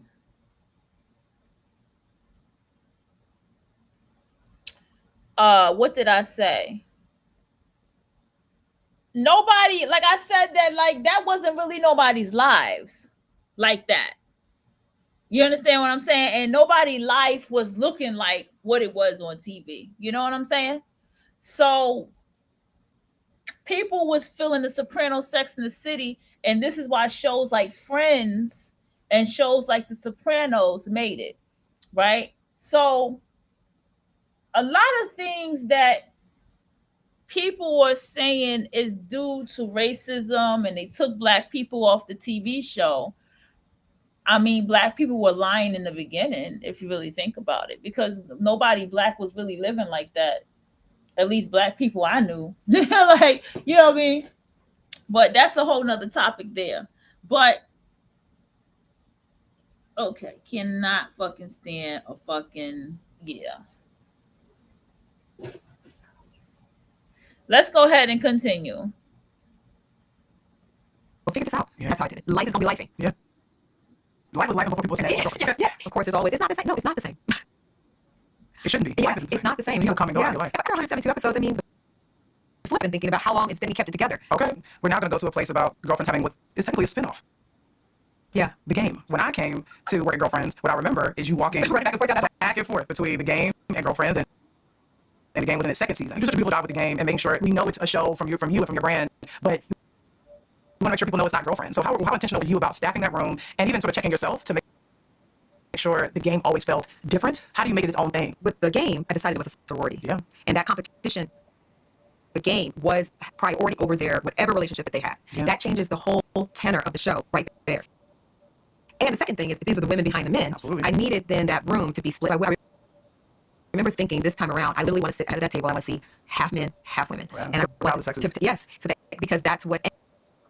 And also the idea of competition, that energy, going at each other, energy. I knew that I want to talk about race. I have to find writers who were willing to talk about race in a very candid way. I was very clear that I wanted to show that you can build friendship out of race, out of a bad place. Tasha Mack and Kelly Pitts, they did not like each other. And Tasha thought, she had the upper hand, but no, Kelly would come back. She cared. But such a great deal. You got one who's the mother, was like managing her son's career, all that kind of stuff. You got this white woman who's married to one of the And you got med school, of course. You know, this young woman who's like going to be a doctor. But happens to be very all the culture in the show. Yeah. I mean, those are the things we were said about Black athletes dating white women. So let's talk about that. You really tapped into something with culture with that one. I remember Matthew Cherry, the whole thing, like bring it back. It was the first time like people really rallied around. And we had these sort of public tools to talk about. Because the internet was helpful. Yeah. It's the first time we can democratize something. The public-facing idea of the audience saying, "No, we want this show." We were in that moment too, which was amazing. I mean, to still make history over when we relaunched the show on BET. On BET, 7.7. It shook up the town. It changed every year. Yeah. I remember watching it with an audience, which is also a rare thing. I know, we had a big audience. That was fun. A rare thing to watch. On a big screen like that. Big screen. Yeah. It felt like you did the lottery again. If you go back at that time, there was not a lot of our images on big screen or the little screen. Right. The amount of opportunities to talk about what was authentic to it and air out, we were blessed to be able to do it. If you think about sports, we think about energy, you think about aggression. So the pace and the male presence in the show changed the nature of the show. Black guys love The Game. Oh my God. They love black dudes. They attack for them. It's my turn. That's what I remember. Like, I always thought about English to go to HBU, you know, okay, well, you went to PWI as well. Yes. But being on that lot, Radford. Oh my God. I mean, could you imagine my whole TV class is HBCU? South Central, Moesha. But you created your own, and then I created my own universe. You know what I'm saying? We had so much fun. Our sets for Papa. Oh, yo. Okay, take night. I like people's birthday. Somebody go have a cake. The DJ, the live audience. We had so I was like stepping into, and the energy of going before the audience too. It feels like a game day, right? I remember Debbie Allen worked in the first episode. That too. Yes, for Girlfriends out there. And I'm like, Debbie Allen's here? As we move on to another show that I think really redefined the Black woman protagonist on primetime TV. Okay? All right. Being Mary Jane. What were you trying to say to us about the Black woman in that moment? I started to recognize that as a woman, I think that we have survived by a lot of our lives. This person who tells you... I didn't watch a lot of these shows. I'm gonna keep it 100 with you. Now, some may not like to hear me say this. Any type of film school studying, y'all. Any type of film school studies, even on your own. These are not shows that are mentioned, okay? But this is why I say And I stress this. This is why schools should be made by Black people to build a curriculum of Black film. I'm sure there probably is one out there. I just haven't seen it. But there needs to be a curriculum in this. There needs to be a study in this. But here's the thing. It's beautiful to study it and teach yourself it on your own and stuff. At the same time, I mean, it still stands that shows like Friends, shows like Breaking Bad, are the shows that are shown in the classrooms. Breaking Bad is because this character was a very weak character that we watch become a tough motherfucker who became the opposite of everything that he said he did what he did for. Like, he became a monster. And we all love that. We all love to see people rise like that. You know what I'm saying? Shows like Friends was dope. I watched a few episodes of Friends. I never got a chance to catch the full show like that. I catched it every once in a while, but Friends is a dope ass show. You know what I'm saying? And so I see why they love Friends. I see the structure. I see the storytelling that's going on. Now, will I go back and watch these Black shows like Girlfriends? Absolutely. Will I go back and watch? I was watching the game for a minute. And I saw the part where he proposed to her and she said no. And then he got into the NBA and NFL actually and shit like that, and all kind of shit. Like I remember that from the show, but then I don't remember ever continuing watching the damn show. So yeah, I'll be honest with you, I don't really watch a lot of Black shows.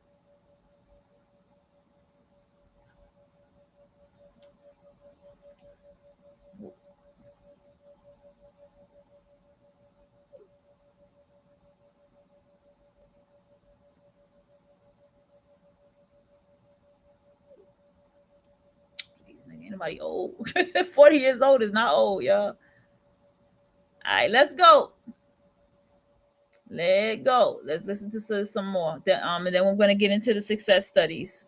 The news every night. Seems like she got it all together. She's quiet. She's a Sheen. She's a Sheen. Not even using her real name. And then for her as a character, what's going to kill you if you don't come to grips with some of this? Yeah, I mean, I think one of the things I love most about the show is her family. When you see her go home, you get a sense of, oh, this is not only who she is from, but it's who she seems to be kind of running away from. Mm-hmm. She was connected to who they were yesterday and the pain of starting to see it with her. And so I think when you say trying to run away from it, more Mary Jane was scared that life wasn't turning out as promised. It's interesting to go from Joan to the Mary Jane character, which they are very different. And I think that voice is very different too. Is being Mary Jane sort of a reflection of where you were at that time as well? Or is it just something you were ready to explore, or go just to be a little bit more vulnerable in terms of what she was dealing with? I really believe that as creators, and certainly my process is, when I go in to make something, I am in concert with source. Yeah. I'm open. Yeah, it feels like that. So when I was writing Girlfriends, this character started visiting me. And I would get messages. I could hear them and I would just write them down. And sometimes I was trying to write them in Girlfriends. Post-it notes? Right here, I have some of the latest tech from Samsung. Cool job, Perk. This is a Samsung Galaxy Tab S10 Lite. It's perfect for a content creator, or like me, a content consumer, with some pretty powerful features inside.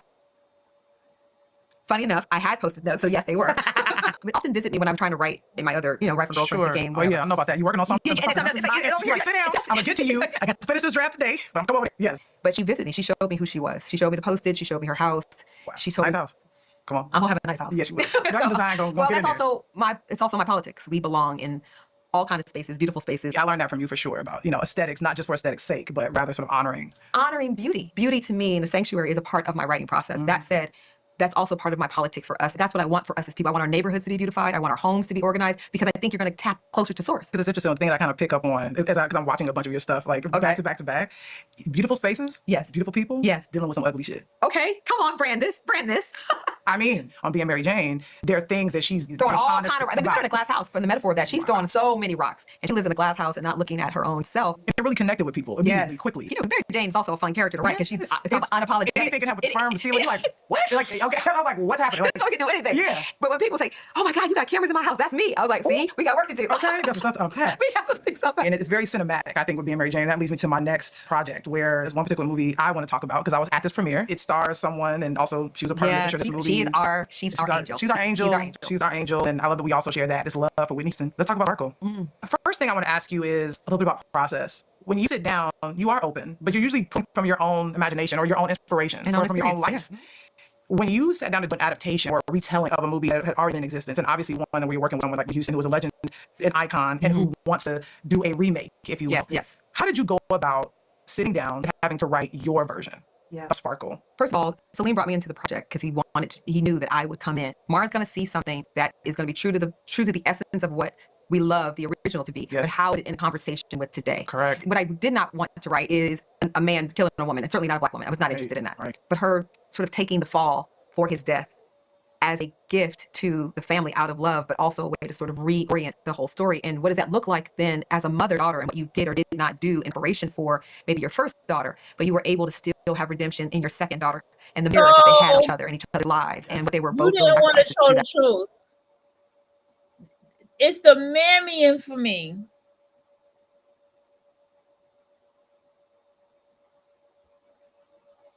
Listen, when people who are non-Black write, they write the truth. Okay? They write the truth. Okay, they tell the truth. I did not want to show a Black man killing a Black woman. That's what they do, man. Black women are dying every 5 minutes. It was 7, now it's 5 minutes by the hands of Black fucking men. You didn't want to show that truth? I'm just saying. I'm going to ask you the question. What was it like working with Whitney Houston? One thing I would love to share, like I remember when we talking about table reads, and I was so nervous, excited. I mean, nervous in general to hear it read, but then Whitney Houston's going to be sitting there and reading your words. But I remember after it was over, and it was a very successful table read, and she said to me that I was her angel. What? And she said, I've been trying to make this movie for, I think at that point, 13 years maybe. And she goes, you got us the green light, and you're my angel. I mean, I'm done. You're like that. I'm done. And scene. Bye. And that generosity, that connection. I also remember her having joy on the set. I'm so happy that there was a lot of laughter. In fact, Salim often tells the story. Like sometimes, like he's working on a different scene, and Whitney's around, but she's not in the scene. Right. But anyway, he's hearing all this commotion on the set, and like he's director. What's all that noise? I was Whitney over there, like just having fun with the PAs. And there was I can't remember what the dance was, but there was a new dance, and she was always trying to do the dance. Come on. She had a lot of joy. Actually, a lot of the night before she passed, Salim he aired his director's cut. Wow. To a packed room. People loved it. It was an amazing screen. I remember saying to Salim, I cannot wait for Whitney to see this. I think about that often, but she knew she was making something special. Yeah. You know, Whitney for me is my first image maker. She's my first inspiration. I remember seeing her inside of 17 magazine. Come on. And I see Before this she was Whitney. And I'm a teenager and I have 17 magazine. White. Who is this? And she could be your cousin. Y'all know your favorite. Okay. Thank you. Girl, you got me blown up when you say stuff like that. But it's real. She was just light to me. She was inspiration. She was different. I just rooted for her all the way through. So then to get to work with her, and then for her to say that to you, and then also deliver a film that will live on, that really reflects her elegance, her talent, her taste, her style. I'm very proud to be a part of that project. For you to see Whitney Houston in that magazine and like see something, I just believe your steps were ordered. Yes. To that moment, to that table read. Yes. For her to see you. Yes. And give me that. And give you that. And give me that. Last but not least, I want to get into you sitting in the director's chair. How was it for you the first time sitting in the director's chair on The Game? I could not have picked a better moment to be a director than to direct the most supportive, giving cast. We had so much fun, and also what was great to have a level of authority of storytelling that when as a director, I'm like, ooh, I'm behind, knowing I had a power to be like, okay, we're gonna make our day because I actually don't need that scene. I've already edited the episode, and I actually have that power to cut that scene, make the day. Yeah. Like that gave me a safety to sort of save myself in the larger picture, but also get what I needed for the episode. Yeah. But really, Lena, it's interesting. That experience fortified something in me and validated something in me that I gave to myself. Can you direct and could direct under these conditions when the train is moving at top speed, Mhm, step you away as outside. the showrunner, Yeah. do all these, can you do this and lead? But to go back and recently direct again, I want more of that expression, almost as another way to expand my voice, but also a reward of knowing I did my best to complete that idea and get as close to the vision in which it was downloaded or it was explored. Really excites me right now. I love that. This will be my last question before I share some words with you. What is your definition of a classic TV show? Being able to strike a level of connection and honesty in an exact time, it will remain evergreen in its storytelling. I think that. But here's the big thing I will say, not to be harshly criticizing anything here, because I'm not. The fact that they made it to TV says a lot about their writing, their storytelling, and their structure. Okay, that says a lot to me. Like the fact that they made it on TV. That makes a classic. I think you've done that more than once. Speaking of creating classic TV shows, I remember being on the rap lot before I was an employee of yours. My sister and I came to a taping of the game in its first season. So, you know, when you sit in the bleachers, you can see down on the stage, and I could see you standing behind the podium, just being fly, like glorious, charismatic, charming, obviously beautiful. And I just remember seeing you from the stands, like literally, like, and just thinking, I said to my sister, I said, I'm going to work for her one day. Wow. That was sort of my 17 magazine moment. Oh, wow. Come on, don't get me, my makeup's cute. Don't get me crying up in here. Because I think, you know, you said you're a brand, and I also steal that from you. I think I sort of become a brand myself, but I didn't know a television show creator could be a brand until I saw you. It was such a joy to be seen by you. Even those glances, those glimpses, those, hey, what's up? You kind of, you really taught me by example. And also watching you juggle all that stuff, watching you be a mom, be a wife, be a showrunner, be a show creator. And I would see you really like walk through these Hollywood streets and walk into these meetings, and you win the room. Wow, yeah. I think you are killing the room. Do all the things. If you're saying I am your inspiration, you are part of your inspiration for that. That is a beautiful compliment. And it's interesting how you said you saw me in that glance. I think light sees light. You needed to be Lena. Maybe you needed to see it as part of God's story. Yes. So you can light it up. And I mean, what you're doing with Hillman Grad, shining the light for so many other people, how it's transformed and impacted, and how you carried the baton. You took the light and you ran with it. I'm so happy, to be honest, that you landed in my safekeeping. Yeah, you were my Ralph. Yes, Yeah. to then also Underground Railroad you to Gina. I think in a way, you knew I needed to be in her care. I knew you needed to be here. If you earlier in our conversation, I told you one of the biggest things I needed to stay in LA. Stay in LA. We needed you to stay in LA, and I was right. Yeah, you were absolutely I was right. I'm so grateful for that call. I'll never forget it. I'll never forget it. Claire hit me. She was like, okay, go over there, be on time. Because you did what you did and continue to do what you do, you've opened up doors for other people. So our tree just keeps growing. It keeps growing. Well, thank you for being the seed. And then for you to tell Gina, like, you should get Lena. Lena should be assistant. That was something that I think shifted something for me and Gina. Yeah. Because for Gina to be in that chair and for us to reminisce about me coming on to work on Secret Life of Bees, and then she, you know, then led me over to Ava and so on and so on. So, but you will always. You're like the baby we just. I know. Just here, your turn. I'm the Lynn. From couch to couch to couch. Okay, you're the Joan. Started with you, but you blew up. Come on. You know, it's funny. That's why I started Writers Colony for me. Yes. Is because who's catching? Who's catching? And Hillman Grad Mentorship Lab, yeah. And whispering to them all the knowledge that was gifted to us, all the seeds that were given to us. One, for the fun of it. And I mean, that's also a way collaboration is fun. But it's for the community of it. Because I have a community. Gina called me. I am in desperate need of. Yes. You know what? I got somebody. Yeah. Ralph did that for me. Debbie Allen has done that for me. And I think if we all keep shining our light at each other, we'll just keep the glow up. Is that what they say? Thank you for being my beginning. I appreciate you. Thank you. I appreciate love you. I'm proud of you, Lena. Thanks for having me. Thanks for being here. That's a cut. That was good. I know. Me, I learning how to not do that thing. You know, that thing that I do when I see mammies and mammies do mammy shit. I try not to do that. I try not to do that. I try to keep it. I try to keep it, you know, where I keep it. All right. Okay. We almost at the top of the second hour, y'all. All right. Oh boy.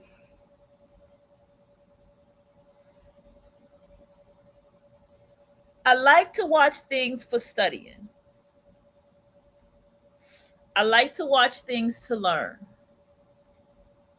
I like to learn what's working, what's not working, right?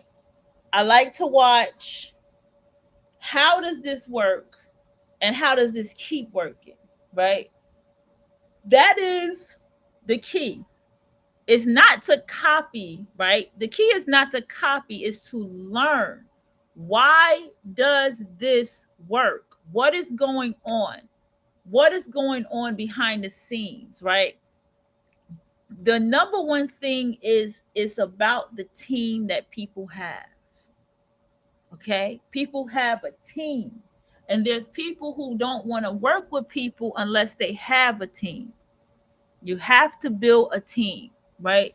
You have to start, even if you start small, but you have to build that up, because team and connections is everything. You can't, you're alone in it and you're navigating in your own way, but you can't go at it alone, whatever it is that you're building. It takes connecting with people. It takes attending those courses, those classes. It takes all of these different things in order for you to get to where you got to go. It takes, if you go take courses and classes, make connection with your professors, make connection with whoever you have in this online class with. You know what I'm saying? Look them up, follow their social media. Let your face be known of who you are when you follow them. You see what I'm saying? Like you have to put yourself out there in order for people to know that it is, you know, that you are who you are. You get what I'm saying?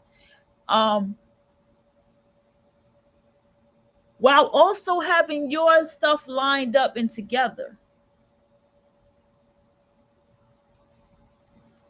All right. I'm gonna go ahead and play Lena for a minute, y'all. It's not meant to be understood. This girl here who is black, who is gay as hell, who's very comfortable in her skin, could be a lot more interesting. Is it fair for me to assume that a lot of people want to have sex with you? I don't know. Some queer women who are like, child, I'm here, there, everywhere, it's all good. But for me, You're the reason why I'll never wear a dress to an award show. And you are the reason I'll never smile when a photographer asks me to. Because I don't have to. If I don't want to smile, if I want to give you the smiles, that's what I'm going to give you. Well, Ziegler, like, you know, I'm a gay girl that wrote Queen's Son, not Queen. We don't mess up the plot. Writer, producer, actress, and director. Her relentlessness in pursuit of purpose has landed her where she is today. She shares her stage with the community that is around her. She is a bridge. She is a voice for the voiceless. She is brilliant. No one like her. Strap in, y'all, and get ready for a plethora of wisdom and knowledge to come your way. Ladies and gentlemen, Lena Waithe. Okay, whatever. like for example, Ellis Haslip is a gentleman who I became aware of because of his cousin, Melissa Haslip, who, queer black man, had a show on in the 70s called Soul, ! That was on public television. And it was a platform for poets, writers, actors. James Baldwin was and Nikki Giovanni did a conversation that was filmed for this show. And I was educated about this person. And then as I'm reading the book about Baldwin's life, Ellis Haslip's name pops up in about the 400s. And I know that name now because I was educated by his cousin who did a documentary about him that I asked if I see a link to it, and I watched. This is a thing that I see in divestment where I have criticism. This is where my criticism is going to come in. Okay, let me get her back up on the screen. Things don't make sense when you start asking the Okay. You can't, no, I can't say what nobody can't do, right? I feel like it's important that I still learn Black filmmaking, right? I feel like it's important that I still learn Black filmmakers, especially queer Black filmmakers, especially women who are in the industry that are queer, right? And so these things are key for me on my path, right? But it's still other Black women as myself, especially Black and Caribbean heritage women as well. So I always have this thing with the divestors where they're like, fuck Black history, fuck slavery. But it's a part of the history of film. It's the part of the history of, I'm sure, even, I mean, being a nurse. I could imagine what history is for women and being a nurse. And I could imagine what the history is for the Black woman being the nurse. You understand? Or the Hispanic woman being a nurse, or any other woman being a nurse, right? The history of a woman being a doctor, you know what I'm saying? The history of women even working for construction. So there's that aspect of things, right? And then just the history of just understanding what Black film was written. What was the first Black film on TV that was written by somebody Black that actually was a successful Black show? Not a Black show written by someone who's Jewish. No, a Black show written by someone who's also Black. Was it a female or a male who wrote this that is Black? And how was it successful? And then walk it down, walk it up, walk down the path to, okay, what about all these shows like Sister? Queen Sugar's made by an Asian woman. I did not know Queen Sugar was written by an Asian woman. I learned that in my studies yesterday. Going into learning that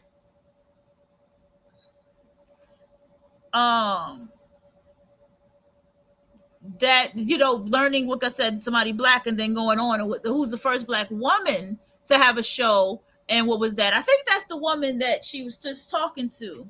That was the first, the one who wrote, was that the one who wrote Girlfriends? I don't remember. Yeah, the Mara one. I think she was the first to have a Black woman to write a Black show, but we're going to see. So you have to learn, I still have to learn all these things.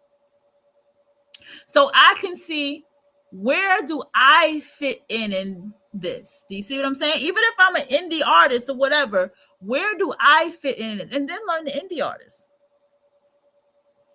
Take notes of these things. I love history. I don't know about you all, but I love history, okay? And I love history that's attached to who I am and how I identify myself. And so therefore, I'm going to read the history that's attached to me and how I identify myself. You get what I'm saying? And so you learn these things. So it's like, oh, where do I fit in this? Do I fall into a category, or do I not fall into a category? Do I fall into my own category of the work that I do? Because what happens is, let's say you do fall into your own category of the work that you do, and you're like, oh shit, okay, I have something here. That will be the thing that makes you put your foot on that motherfucking gas. Okay? That is the thing that'll make you rev it up, like, nah, I got to do this. I have a purpose here. This is my mission. And see, once you know that right there, the knowing of that mission, you, as the book said, you can't unknow it. You can't unsee it anymore. So that's going to make you just trailblazer in, and you're not going to waste your time anymore. You see what I'm saying? You're going to do what needs to be goddamn done, and you're going to make sure it get done as it needs to be goddamn done, and you're going to keep moving forward and making the moves that you need to make. And that's the ultimate key of it all. All right. So I'm going to go ahead and keep playing a little bit more, Lena. I don't think there's any Jimmy Kimmel stuff in this, right? Because that's what fucked me up last time. Question, why? The conversation gets more interesting. Right. I mean, who said that you're supposed to? Right. So your own personal experiences, you were met without any pressure to have to fit in, or you didn't have a struggle around that? I mean, I'm sure my mom didn't love how I gravitated toward the men's department as much as I did, but that I could get away with. And I've talked about this with my queer community, in that if I was a boy going to the women's side, it would be a completely different scenario. And that is because we're in a patriarchal society. Mm-hmm. So boys are meant to lead and be men by society's definition. So she's cool with me going to the boys' side because to get clothes, because for her, it's just still a phase, and she good. Maybe she won't get pregnant too soon. It turns into a comfort and a safety that I don't want to wear short skirts and midriffs. But that's because people are more comfortable with women being queer than they are young men. If I was a boy trying to wear dresses, she would have had a heart attack. If I'm a girl wearing baggy clothes, she's like, okay, she'll grow out of it. Mm-hmm. Well, hello, my dear friend, Lena Waithe. Hello, my sister. The Lena. The world knows you as Emmy Award winning screenwriter, actress, director. You are a founder of a production company. You wear a lot of different hats. You are a trailblazer. You're a bridge for our community. But I know you as the Lena Waithe, someone that is consistent, someone that is constant, someone that shares her stage with her community, someone that lends a hand to the least of these. You are a voice to the voiceless. You allow your intuition and discernment to guide you. I'm not afraid to show my wounds, but how I show up in my house, how I show up as a partner, is something that I'm working on as much as I work on how much I show up as a writer. The Thanksgiving episode of Master of None was a breakthrough moment for you. I would imagine a literally life-changing piece of art for you. And I know you worked at Blockbuster. What I even learned about my own style was that I was constantly looking for interesting covers, not knowing much about what the movie was, but saying, okay, I think I want to check this out. That's how I watched Hoop Dreams, is that renting a VHS of it while being at Blockbuster. Like, what is this documentary about? Two young black boys in Chicago whose dreams of going to the NBA. And I took it home and watched it and was moved and changed from watching that documentary, and also really stunned by seeing neighborhoods that I recognized and knew, and seeing people on the screen that reminded me of my family members. And I realized, oh, that was a treasure sitting in this store where I work. If you aren't catching body blows, I don't know if the work is doing its job. I have no desire to pacify the audience. I'd rather be hated than stifled. In 1991, a 7-year-old girl on Chicago's South Side had an idea. Inspired by the stories she heard from her grandmother and mother, Lena Waithe made it her mission to see the lives of herself, her family, and her neighbors brought to life on television. For me, it was about beginning a legacy and making a name for myself, which, yes, is a vulnerability, but also becomes a strength. I am sort of the beginning of my own dynasty. Moving to Los Angeles in her early 20s, Waithe worked her way through the entertainment industry, from an assistant to an Emmy winner for her writing, creating hit shows like The Chi and 20s, and eventually launching her own production company, Hillman Grab. Despite enjoying adulation, as well as facing pointed criticism for her distinct creative vision, Waithe remains committed to making the work that is authentic to her and shaping her legacy her own way. If you're great, then it's hard to be ignored. Where do my ideas come from? Honestly, the world, life, real life. I'm not necessarily pulling things out of thin air. I think it all comes from something that I've witnessed or experienced. At the outset of your career, you had the opportunity to be an assistant for Ava DuVernay and Mara Brock Akil. And Gina Prince Bythewood. She would kill me if I shut it off. What advice or words from them ring in your ears in your most challenged moments? You know what's interesting about all three of them? They weren't big advice givers. I do think there's this idea that your mentor or your boss is telling you very wise words and, regaling you with soliloquies and whatnot as you're there. But the truth is, it's behavioral and leading by example. So I think for me, I was witnessing what they were doing, watching them leaning in, watching them know when to lean back, being strategic about their moves, and also in the way in which they engage with people and doing it authentically. I thought was very interesting, and I definitely pulled different things from each of them. But the one thing I did ask Gina Prince Bythewood, which was a lovely story, where I was trying to convince her to go do a panel, and she was in post, so she was busy, but she said, what am I gonna say that's gonna change their lives? And I said, I don't know, what advice would you give to up and coming filmmakers like yourself? And she said, be great. A writer, actor, and producer, a wordsmith, and all-round creator. She's not only the first black woman in history to win an Emmy for comedy writing, she is a fierce and tenacious champion for the voices of women, people of color, and the LGBTQ community in the entertainment industry and the country at large. And we have to have a human experience together.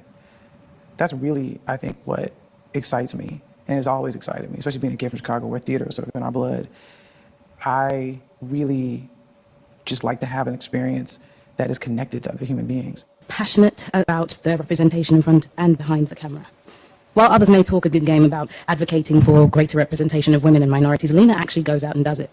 She's a fighter, an intellectual, a creative oracle, a brilliant writer, a fearless visionary, and the most badass black queer female producer on the planet. Part of growing up, do you think best prepared you for your life in Hollywood, and what part left you the most vulnerable? That's a really beautiful question.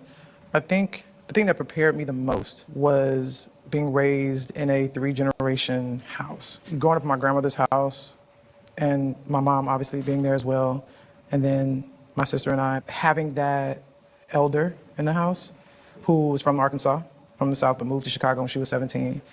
So having that history in the house and also getting those stories every now and then from her.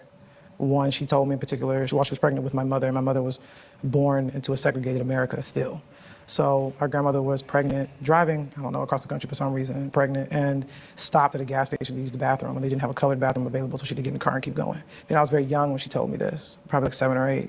And I think it kind of gave me a very quick education about the world in which I lived and where I come from, and the quiet dignity in which she lived with and that I would inherit. And so I think having that quiet understanding, that quiet dignity helps you in a business that tries to rip you of it. And so that way you always maintain it, but you don't have to necessarily do it loudly. And in terms of the thing that made me most vulnerable is the fact that I had no connection to the business at all. There's no inheritance. So I think that for me, it was about beginning a legacy and making a name for myself, which yes, is a vulnerability, but also becomes a strength because I am sort of the beginning of my own dynasty.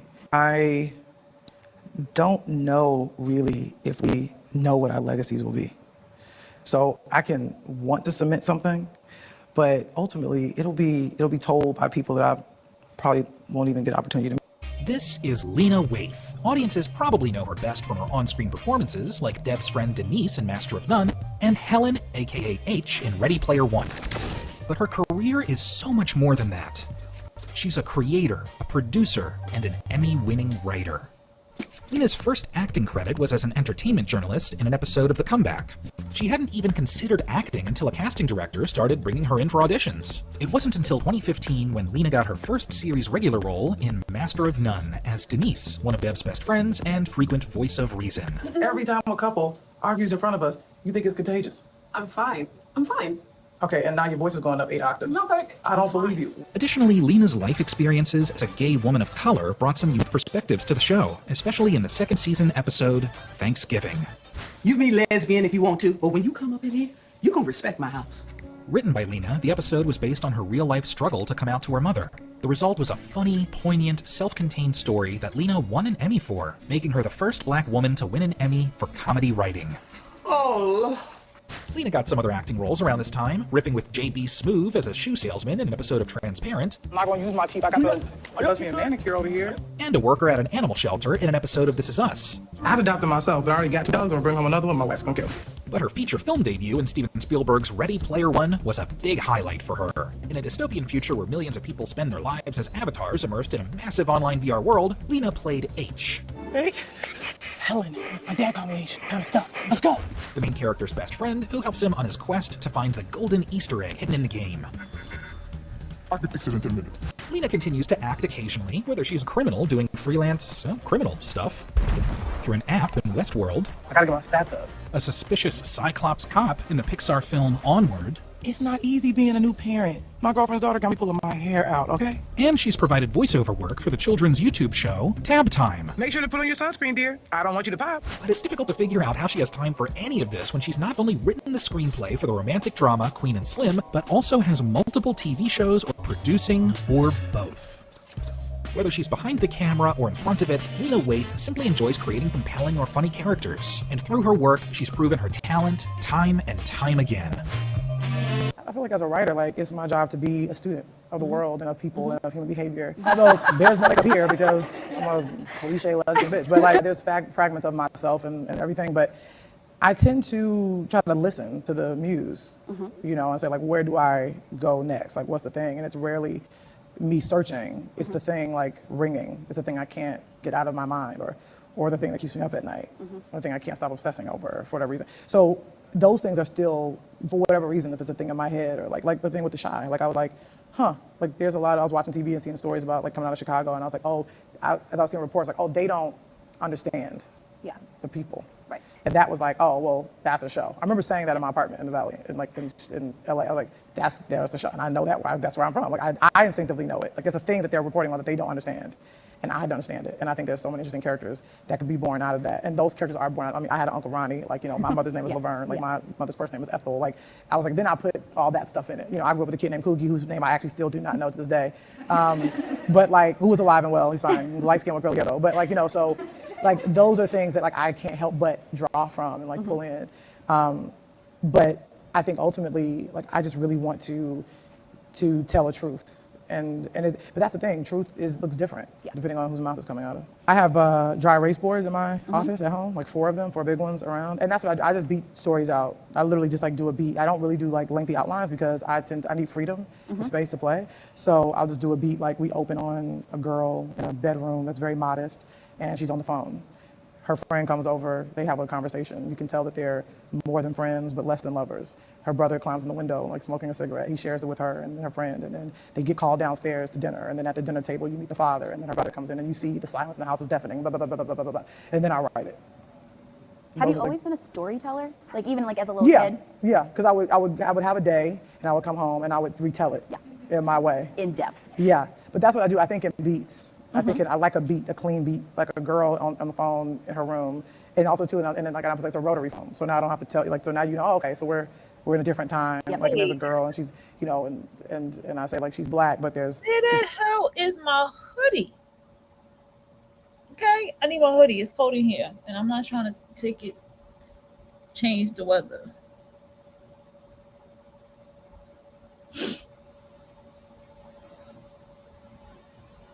Okay, so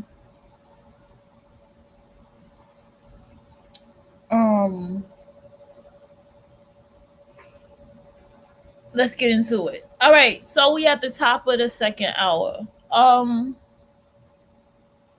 Was there anything that stood out to me that I wanted to say? I think I am pretty done here. I just wanted to make sure there was something else that I wanted to add.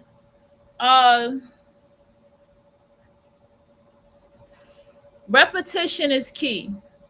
Repetition is everything. Repetition is a part of routine. Repetition is a part of consistency. Repetition is a part of showing up every day. Okay? Repetition is what it takes to get to where it is that you have to get to. That's repetition, okay? Repetition is showing up for yourself. That's repetition. Showing up for yourself, okay? That's repetition. I also would like to add that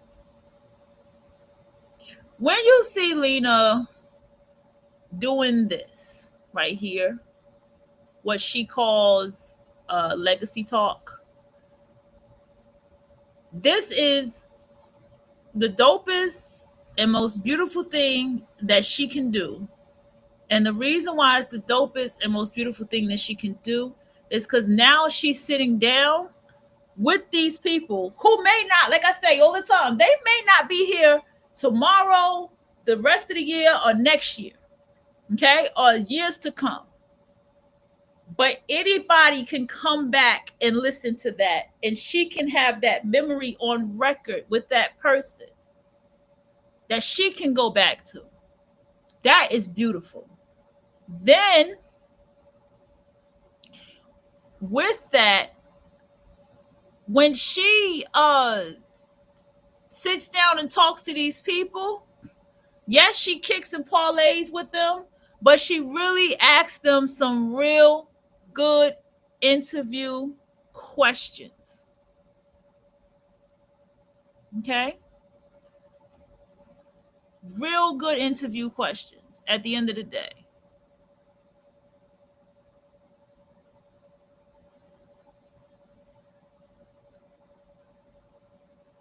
Once the show got up in 81 and it ran for 4 straight years, that was when the work really started, in that so many other things started happening in the show and outside of the show. They decided to create another show just like our show for LA, but they wouldn't let us come. Shirley was determined to go, and we were upset about it. There were things that happened as a result of that, in conflict with her and Michael Bennett, that Shirley handled in only the way Shirley can handle things.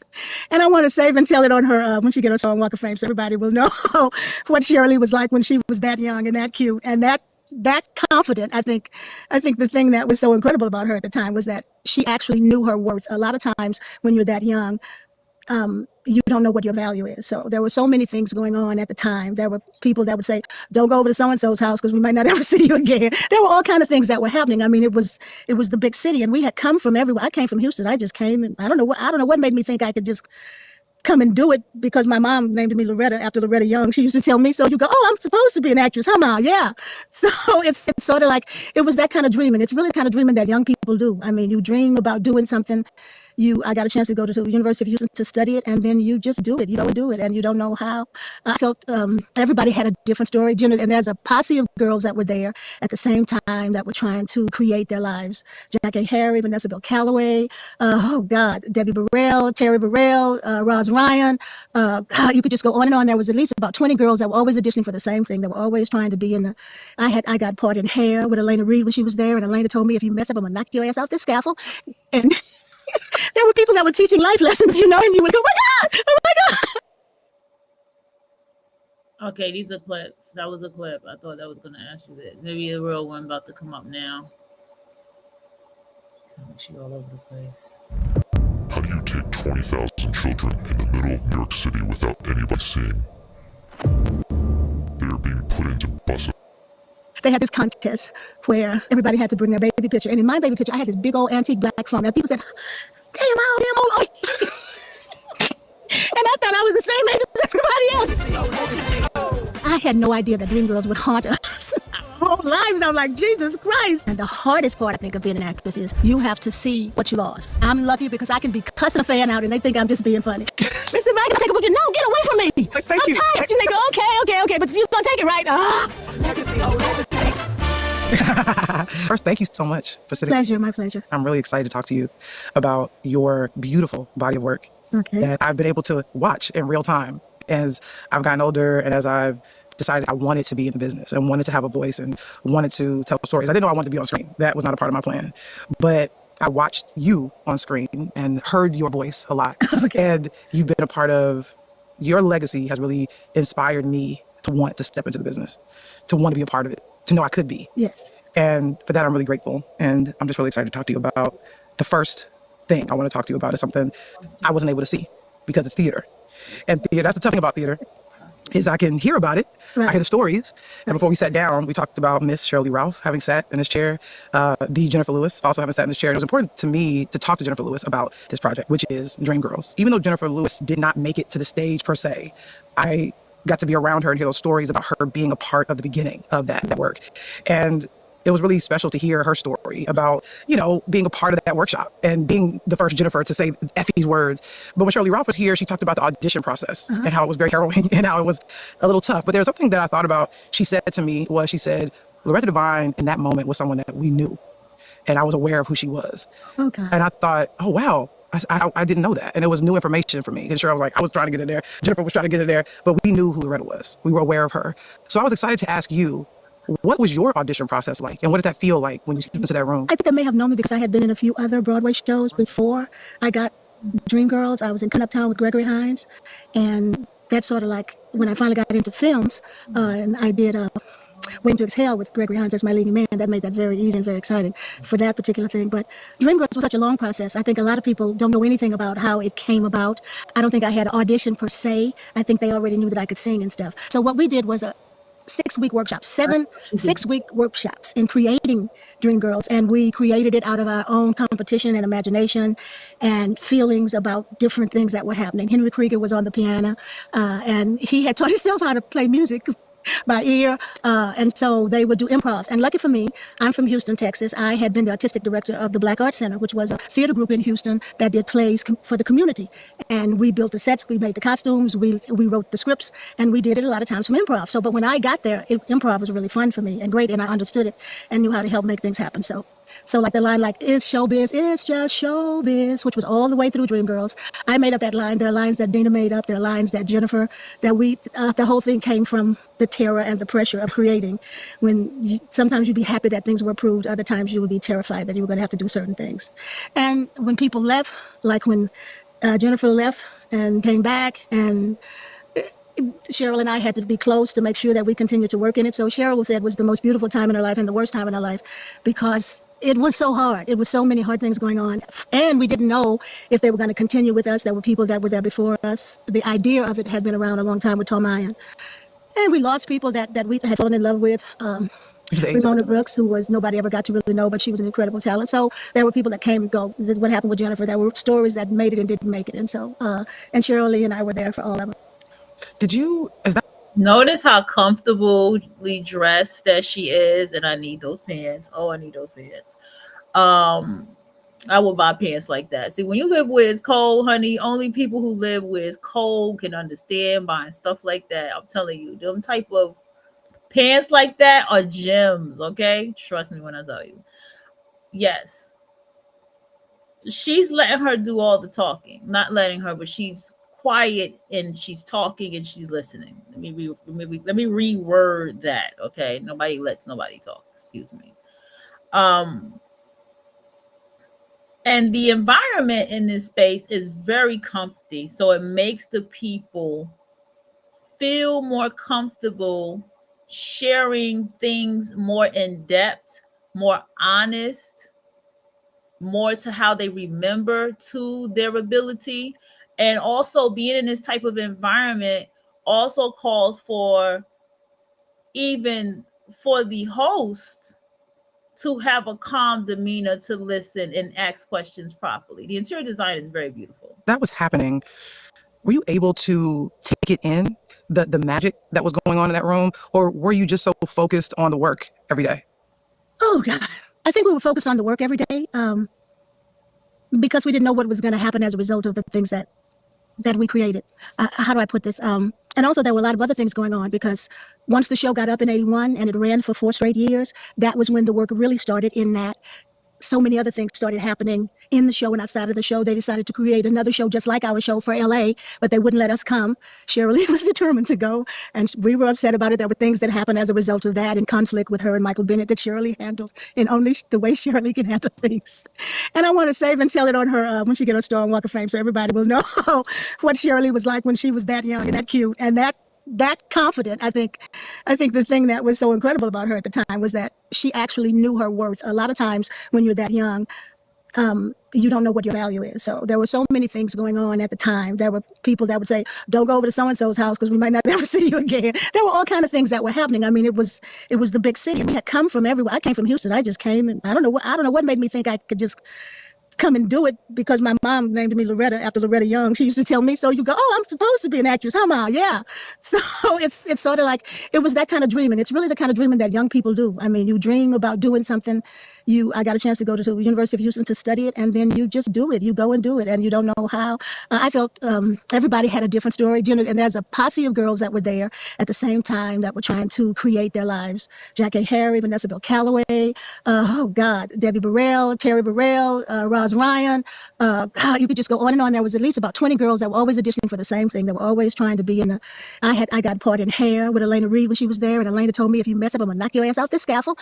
And there were people that were teaching life lessons, and you were like, oh my God, am I going to stand up from under the sheet? Oh God, because in Hair you could stand up naked at the end, so I was like, oh my God, my mom would kill me. So there were all these stupid things in your head, but you were young. And I was not even as young as I thought I was young, because when I should tell the story, because we were talking about Dream Girls. When I was, they had this contest where everybody had to bring their baby picture. And in my baby picture, I had this big old antique black phone. And people said, damn old are you? And I thought I was the same age as everybody else, but I think I was 5 years ahead or so, but still it was like a century to them. And you have to realize that at that time, we didn't have the internet. We didn't have all of the things that everybody has to become rich and famous. And so it was sort of like grinding through. We were all, once the show happened, we were all trying to get record deals. We were all trying to figure out what the next thing would be, or we didn't know how long it would last, or those kind of things. And then you had an instrument that you had to use totally every night. Was running up and down stairs to read, to dress, to be back in time before the flat hit, the whatever. So it was really a challenge, and I think it gets you over ready for Hollywood, because Hollywood seems easy after you've done Broadway for 4 years. It's just another kind of thing. What does it feel like to be one of the original Dream Girls? After 3 years of therapy, this is what I figured out. There's talking to someone, And then there's talking to the right someone. I met my therapist when I was going through a huge life transition. I knew it would be smart for me to talk to a real professional instead of turning to less helpful sources like, I don't know, endlessly venting to my friends. Don't get me wrong, I will continue to do that, but I knew it would be smart for me to talk to a professional. I feel like I have a much clearer understanding of my self-worth, and I'm better at emotionally regulating, and I have these practical tools that have helped with my anxiety so much. I had no idea that Dreamgirls would haunt us. Our whole lives. I'm like, Jesus Christ, they're doing it in Japan. I mean, they're doing it. I mean, every high school girl. I mean, it's a legend, and it's great to be part of things that last forever. Dreamgirls obviously had a real impact, and it stuck, not just with you, but with all of us. And even though there are those of us that weren't around yet and we couldn't go and experience it, but there's an image, there's a photograph that a lot of us have seen, which I think speaks to the impact of what you all were doing at that time. And it's a gorgeous photo of Miss Phylicia Rashad and Miss Debbie Allen standing in front of the theater in the classic iconic pose from the poster. And they've obviously gone to see it, these two amazing Black artists, women. And in the image, they're just so joyful and so happy and excited.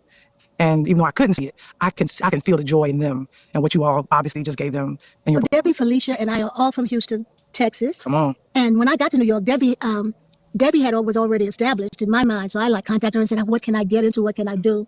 And Phylicia ended up doing Dreamgirls. So, and I think Debbie met her husband home at the backstage door of Dreamgirls. So it was like, I feel like I'm telling secrets or something, but it was still all of these enter things that were going on that you would only know about if you were in it. I think Debbie's first play, it was a sweet charity. It was Debbie Allen. Some girl went away on vacation, and Debbie was understudy. When she came back, Debbie was like, get out. I'm saying, let me be here. It was like, and to this day, when I see Debbie, if I'm doing a show and I see Debbie Allen coming, I go, oh God, because I was doing Different World. It was great. You just took me to my next. when Debbie Allen came, it was like, when I was doing Grey's Anatomy, when Debbie Allen came, I was like, I think they killed my character the day after I got the Emmy or something. And so every time I see Debbie coming, I'll be like, oh my God. I think the last time I saw her was at the Juanita Moore's store on the Walk of Fame. And we talk all the time because I worked in her shows and everything. But I'd be like, I say, Debbie, don't come over here. Stay over there. Don't visit over here or nothing. So it was like that. You know? Well, you mentioned the show, A Different World. That means a ton to me. A Different World changed my life. Changed mine too. How did it change your life? I was in London doing Colored Museum, and they called me back to LA for Different World for the last audition, and I got it. And that was the first time I had brought my mom to London. She'd never been on a plane, and I had to leave her there by herself with the cast of Colored Museum to take care of her while I was gone, and I got the job. And so it was a very exciting time. It was like my first big job, and so that's Stevie. Yeah, Stevie, the dorm director, yes. And who Dwayne Wayne hits on, sort of like not realizing. Yeah, there were a couple of those silly roles, but I think a lot of times I'm cast because of the lightness of my voice, and because I'm kind of Southern, or I may be a lot Southern, and I think a lot of people have to understand that a lot of times the casting is because of their personage underneath, and then if you've studied acting, because I have a PhD in theater arts from University of Houston and Brandeis University, then you have to learn to create the roles that are distant from you, but people like to hire what they feel or what they see or what you make them feel. And so a lot of times that happens. So what is it like being on a multicam sitcom that's a spinoff of a really popular show, but in its first season? Because it's also your first sort of big gig. It's multicam, so it's in front of a live audience, which I don't think bothers you. But is it interesting to be a part of a first season of something, not knowing what it is or what it's going to be? See, I had this mentality that was probably all wrong because I didn't have a lot of money and I was by myself. I was on my own when I first hit LA. And so it was sort of like the more I work, the more you get residuals. And that whole residual thing was like really important to me. So on Different World, and what they don't talk about is whatever is going on at the top of it has a lot to do with what it actually is going to be. So a lot of people had come through and were gone. Phyllis Sticklin, I think, who was very popular. There were a lot of popular divas that had been on it. And I came to LA with the Colored Museum, so they had seen that, which was part of whatever, came afterwards. But it was exciting. It was scary too, because they were letting people go and they were making decisions about what the show was going to be. They weren't sure at first. Vibration can crystallize matter into forms like a spinal column, complete with movement like a living centipede. Vibration can even make matter begin to aggregate together and rise up vertically and move forward like a living being.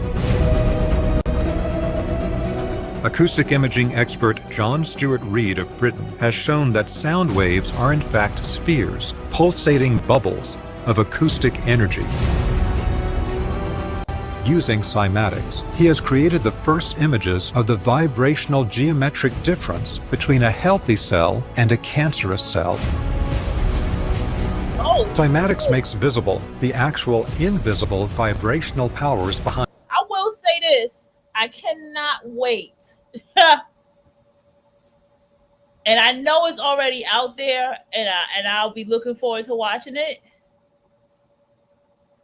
People, since quantum leaping is a science, it's going to get into the science of how we treat our body, the vibrations of our body, the vibration of our health with cancer and all of these different things, and how it's all connected to us. That is going to be phenomenal. I've been waiting for that for some time now. Behind all physical manifestation. This demonstrates how these invisible vibrational fields create the structures of all life and matter. How dramatic it was going to be, or how funny it was going to be. If you'll notice, most of the people in show business, in black theater, in black show business, are comedians. I mean, they are the ones that are given their own show. They're the number one on the call list usually. If you're doing drama or whatever, even if you have a college education in it, it don't matter to nobody. No, nothing matters. It's the weirdest thing. Right. Yeah, they don't look at how much you've done, and a lot of times your work comes from people you worked with before, or people that have seen you and said, "Oh yeah, I could deal with that," or "I like the way she does that," which is surprising for you. When I came into the business, I thought the more work you did, the more important you should be, but that doesn't apply. I thought the more people, the longer something was alive because it was a good work. But then I found out you have to pay for a publicist. You have to. A lot of times, people are paying to become famous in lots of ways. So once you deal with that, and the hardest part I think of being an actress is you have to see what you lost. Mm-hmm. You go up for things, you didn't get it, and you lost it. You see it, and you go, I can't believe it. That happens a lot. And then you go, okay, stop being so hard on yourself, because you do. I mean, Dreamgirls was hard for me because I was like the invisible dream. They would go to Jennifer Holliday, then they would go to Cheryl, and if those two couldn't do it, they would skip and go to Ben Hunt, to the men. And so I called myself the invisible dream for the longest. And so that has an effect on your ego, or the way you. So I had to do a lot of the stuff that people always do. I made my own song to give myself, like, I am Loretta Devine, yeah, that kind of thing, to keep my ego up as far as going into things. But I did okay when I got to LA. I didn't know I would, but it worked out okay. It's worked. Yeah, and there's a movie that I got to revisit when doing my research for this that brought me a ton of joy, because I used to watch it way too much, just every single day. A movie called Class Act.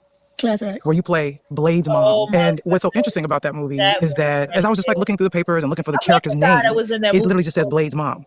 Uh-huh. And it was a small part. They considered a small part compared to.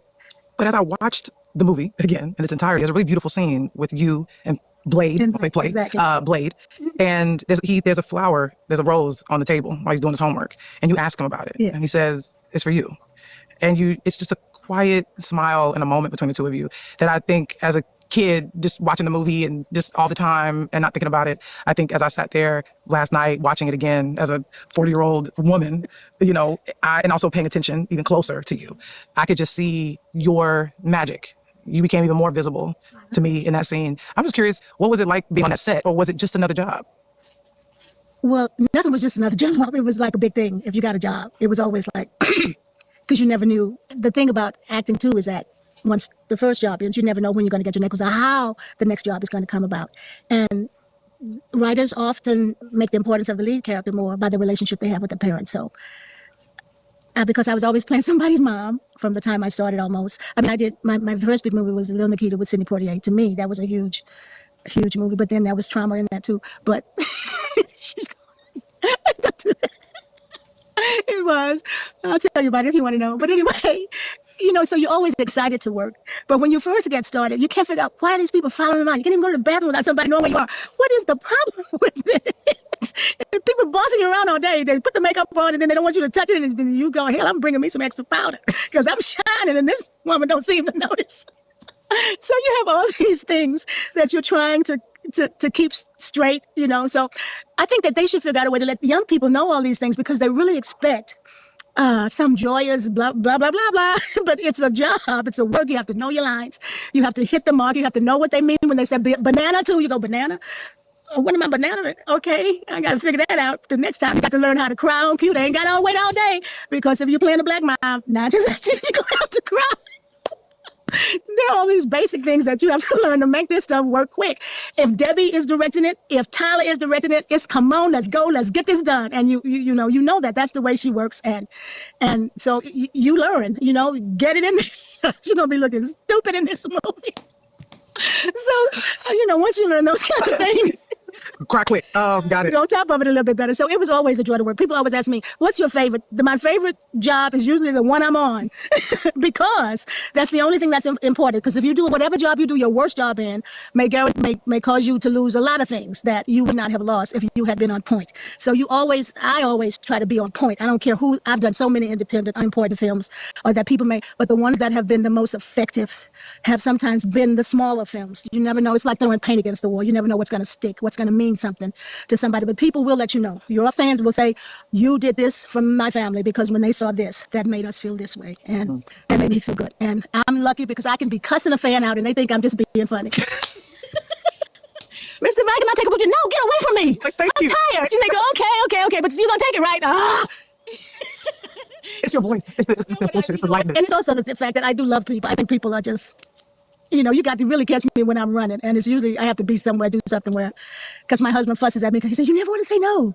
But I like saying yes. It makes people feel good, So it's that kind of thing. I haven't answered any of your questions, have I? You have. Beautifully. There's another show that you were in. You popped up in season 2.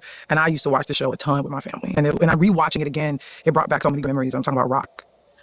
And the first episode you appear in is season 2. And it's a season opener. And watching it, there's this cool thing where Rock starts the episode. Charles Dutton starts the episode and tells you that it's going to be filmed live. It's a funny episode and it's good and you're great there. And I'm just curious what that was like for you to be on that show and how was that experience filming with them? And also a little trivia that I didn't realize until I watched it again, that Lela Rochon is also in the same episode that you were in. And I'm curious if you two crossed paths while taping the episode. I don't know. It feels like I met Lela on A Way to Exhale. But you two are in the same episode. Really? Rock. Okay. Yeah.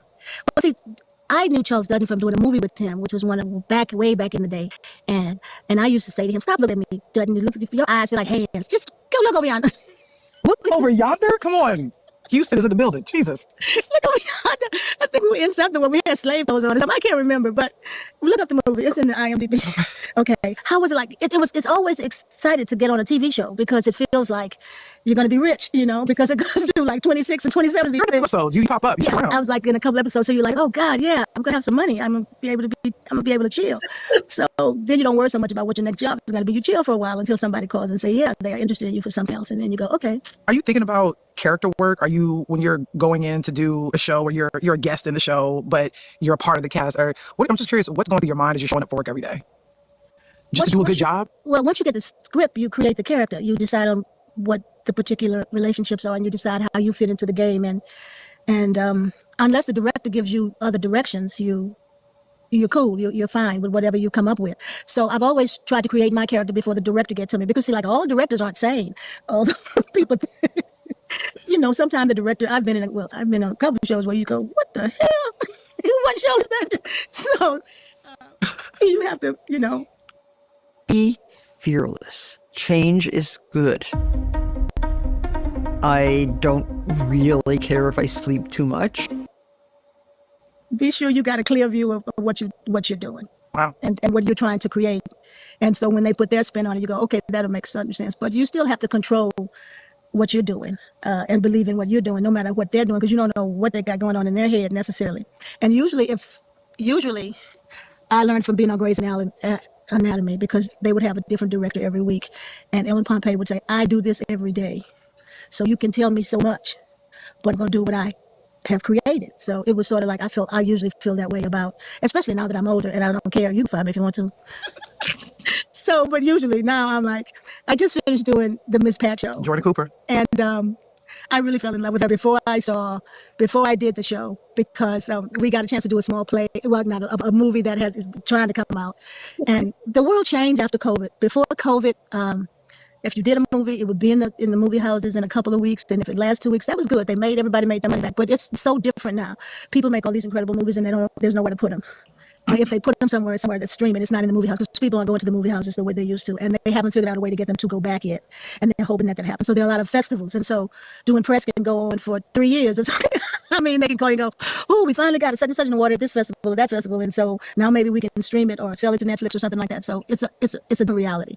Yeah, it's interesting you talk about going to the movie houses. This movie we're going to talk about is one that did very well at the box office, and people were going to the movie houses, and I remember being a little young 12-year-old, shouldn't have even been going to see this movie, but I was like everybody else and go be in the theaters. Talking about Waiting to Exhale. Oh my God, yeah. It is one of those films that just sticks. It's stuck That's in a classic. Yes, it's stuck in the moment. You guys stuck the landing right away. And what I think was so amazing at that time, being a young person, like watching my mom and her friends and seeing that press tour, which was a big, robust press tour, you all, obviously Terry McMillan, I just remember understanding that it was important.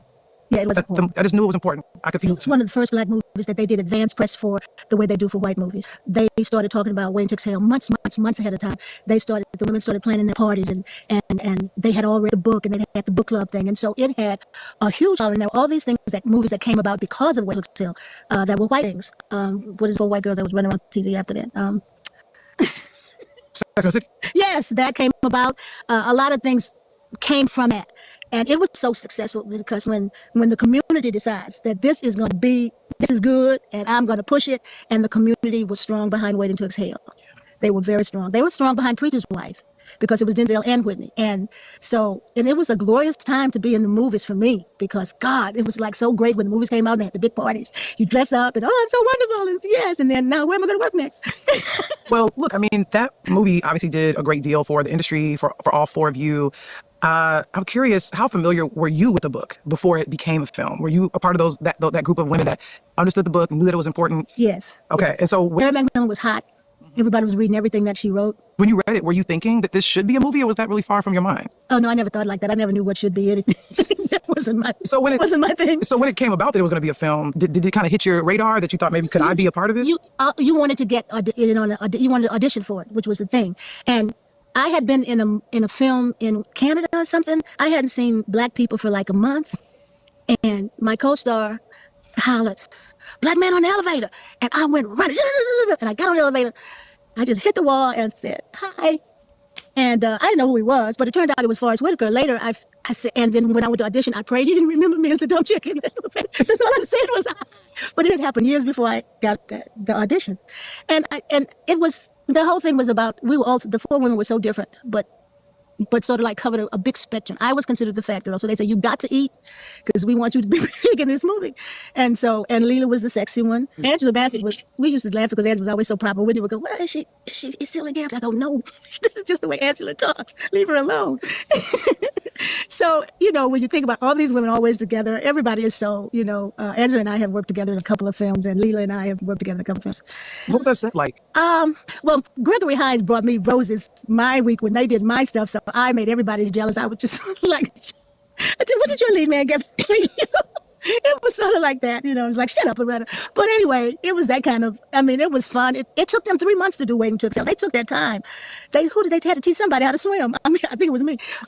Because I was supposed to have a near-drown experience in the pool, and it really was. But they cut it out the movie. So it was fun. It's always exciting. You're getting free meals, free boarding. It's the life, if you can really get into movies. And it was 3 months. Yeah, I was on having fun. What did you all do, you, Whitney, Angela, and Leela, do to ensure that we believed you all as friends? Did you guys say, "Hey, okay, we got to hang out," or? Yeah, we went bowling a couple of times. We went to parties. We went to games. So we were friends. And everybody, like I say, you're inside, when you're an actress at a certain period of time, you're in a reality where you all audition for similar things if you're in the same age group. So everybody sort of know everybody. And so you have relationships already established. Like I was doing theater, and everybody that was interested in theater in San Diego, that theater in San Diego, I did the Billie Holiday Story, Jennifer Lewis, everybody, it would be 30 of actors come to see what you're doing, because that's how it goes. And Jennifer got on the table and did a big speech,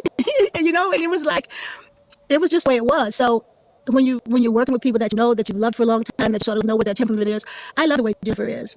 Some people go, she's too big, Yeah, but that's Jennifer. She's the best, And so it was fun. You get to know everybody, and you get and they kicked us out when they kicked us out of at first they let us see the dailies, but it was one scene where Whitney had these white shoes on, and we started laughing so loud. They said, "You cannot come back to the dailies because you all don't know how to act." That was me, Lena, Angela.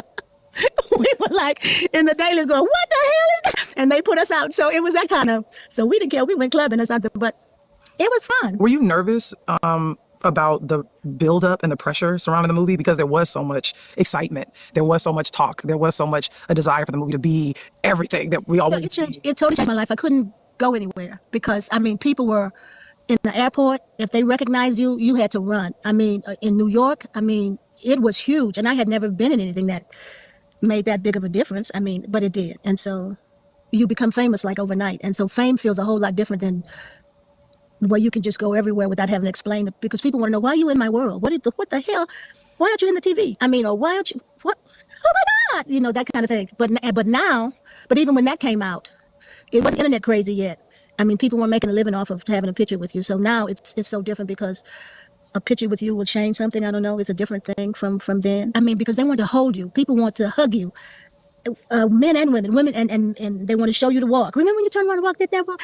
The men would do the walk. You would go, this is so crazy. But it's such an iconic scene. Yeah. When you were filming that, did you and Gregory, were you talking about it beforehand? Did you have a sense of what Forrest was going for? I'm curious, what did you feel like when you first saw it on the screen? A lot. When we first saw the movie, a lot of stuff got cut out. Like I said, they shot for 3 months. That's a whole lot of shooting, right? And so they worked a long time to get it exactly the way they wanted. But we just would do the same. We just would do it. Giancarlo Esposito, who played my husband. Giancarlo, amazing. Phenomenal. You would never know what the range of things he's done, and it was just, he wasn't like huge, you can say his name now and everybody know who you're talking about, but it was just, you would wish that every movie you worked in was that exciting and had all of that stuff going on that was going on. And Forrest was very soft spoken. He would come in and go, "Everybody quiet, Forrest is here. He's gonna say something. Did he say it yet? Shut up." It was that kind of attitude. Everybody was protective of everybody else. And I think you can see the love in the movie. Absolutely. The love sort of like shows and the feelings that everybody had for each other. And there was an order. I think Angela was sort of like the boss because she could change the mood of the room because she was, because of her her presence. And you go, here she comes. My sister was using an AI in real time while interviewing for a job at a top tech company. What was that thing? Look, I've had to get in the ring with her. It's no joke. Like, you got to step your game up when you're in the scene with Angela. You're like, hold on, because am I doing this right? She's like royalty. It's a very, but it's certain people have that as it's just her aura. President. Yeah, it's what they have in their presence. So yeah. Well, I think all good. You have such beautiful scenes in that movie with your son, and those, they're funny, but they're heartfelt and humorous. Mm-hmm. I got a chance to work with Giancarlo Esposito on the film, and I got to watch him up close and see how he works.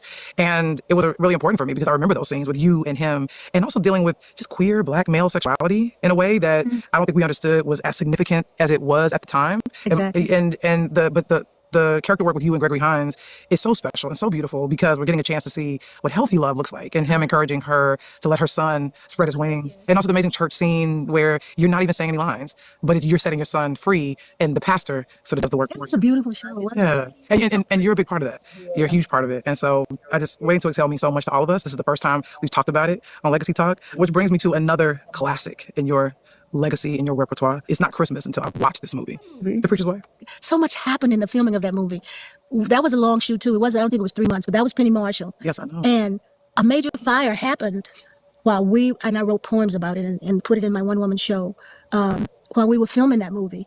And they had to, I think people's lives were lost and everything, and they had to figure out a way to get the fire trucks into where the set was. And that, I remember that more about that movie than anything. It was always exciting because we would do it weird to me because we were doing church scenes, and Penny Marshall would have to go, okay, now we're going to do this. She was a nonstop smoker. And it went on through the whole movie. Jennifer Lewis, we were all there doing that movie together, and it was interesting. Some things I can't talk about, but it was very interesting. It's interesting because it's a very wholesome movie. It is wholesome. It's wholesome. Yes. And it's one of those movies that I just watched all the time, even when it wasn't Christmas. But now, every Christmas, I think we all revisit it. And so Titus Burgess has been working on a musical. Yeah, and I did the stage production of it for 3 months this past year at the Alliance Theater in Atlanta, Georgia.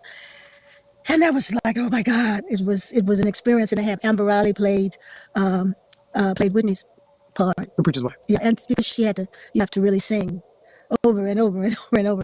And so they're still trying to get that done, and they may be successful. Who knows? I mean, I love that. I love for the legacy of that film to continue. And obviously, there's a remake of another film called The Bishop's Wife. But Yeah. to see it through a black lens, even though, with a lovely white woman directing it, what was it like to?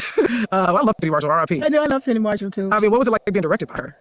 She had a real. I mean, we would do things over and over until it was like perfect in the idea that was given. But when I think of her, I just think about this woman with this cigarette going, now we're going to do this, we're going to do it again, and we're going to do it again until we get this right. Now we're going to do it like this. Now I said, she's smoking in church. She's not supposed to have a cigarette in church. She don't know what she's at. Oh my God, Penny, put that cigarette out. And Whitney's real mom was there, and then Jennifer was playing her mom, and Jennifer and Whitney's real mom was always like, well, you go sit there where I'm the mom. And oh God, it was a great experience. Was it? It's interesting. Obviously, you and Whitney had worked together previously. Was there sort of even more comfort knowing that she would be around again, and you guys would kind of get to be around each other? And it's almost Miss Angela's spirit is almost there because Courtney B. Vance is there. And how did it feel to be? It felt like a very familial set. We hung out. I have pictures of me, her, and Leela at some club, all dressed up. Okay, so we got it all separated. Okay, all she was in the PJs. Let me hear her on Grey's Anatomy. And that's what movies do for some people. Yeah. Back to TV, a show that I just recently got a chance to do a couple episodes of, Grey's Anatomy. And you were there in the beginning, the beginning, and I was grateful to be there in the most like 21st season now at this point.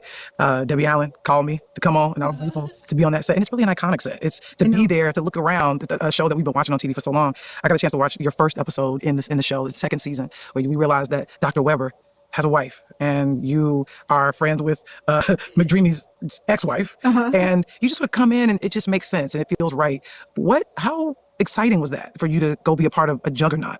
In season 2, it was already a juggernaut by that point. What was that like for you to walk onto that set then? Scary. Because you never know, but Jim Pickett would always say, baby, it's like butter over here, it's like butter. Whenever we would do our scenes, it's smooth like butter. And he was always very given in the scenes that you had to play with him. And I was close friends with his wife when we were in Dreamgirls. And so we all knew each other from way back then. And so it was just, it felt natural. It felt good to be a part of it. And I worked in it for 7 years. I didn't realize it had been that long and I was always just reoccurring though. Whenever they could fit everything in with everything else, I would get a chance to go on. And they always made you feel important and made you feel at home. And then you'd see the actual show and it would be like, wow, that's good, So that part of it was really good, especially in the beginning when you just didn't know what was going to happen next and all of that. And it earned you an Emmy? Yes, my one and only. I have this story. Alfre Woodard was sitting in front of me, and I was just, and I'd worked with Alfre in a show, and I told her, I'm so nervous because I'm up for an Emmy. She said, oh, I've been nominated 8 times, so I have 8 Emmys. It was one of the 2. But yeah, and she calmed me down, and I just couldn't believe that I won, and then I got nominated the second year, and so it was just, and again, timing is everything, because it happened at a time where I think I got into a magazine in a green dress where I blew up into a huge picture because it was so nice, and I have it on my piano at home, and so it's wonderful. Is it validating to be recognized by an academy, a television academy, when there are so many obviously amazing performances in television every year, and especially on the big shows? But for you to be singled out for that performance and that character, which I think is such a great character. She feels so real. She feels so grounded. You believe everything that's coming out of your mouth. What was it like to be honored? I thought when I got that, I said, oh God, I'll never have to worry about working again. They fired me like a week later my character died like right after that. And I was like, oh my God, what did I, so it's just the way show business is. You can't, I don't think one thing can guarantee another thing. And it had to do with the childish way you think about show business.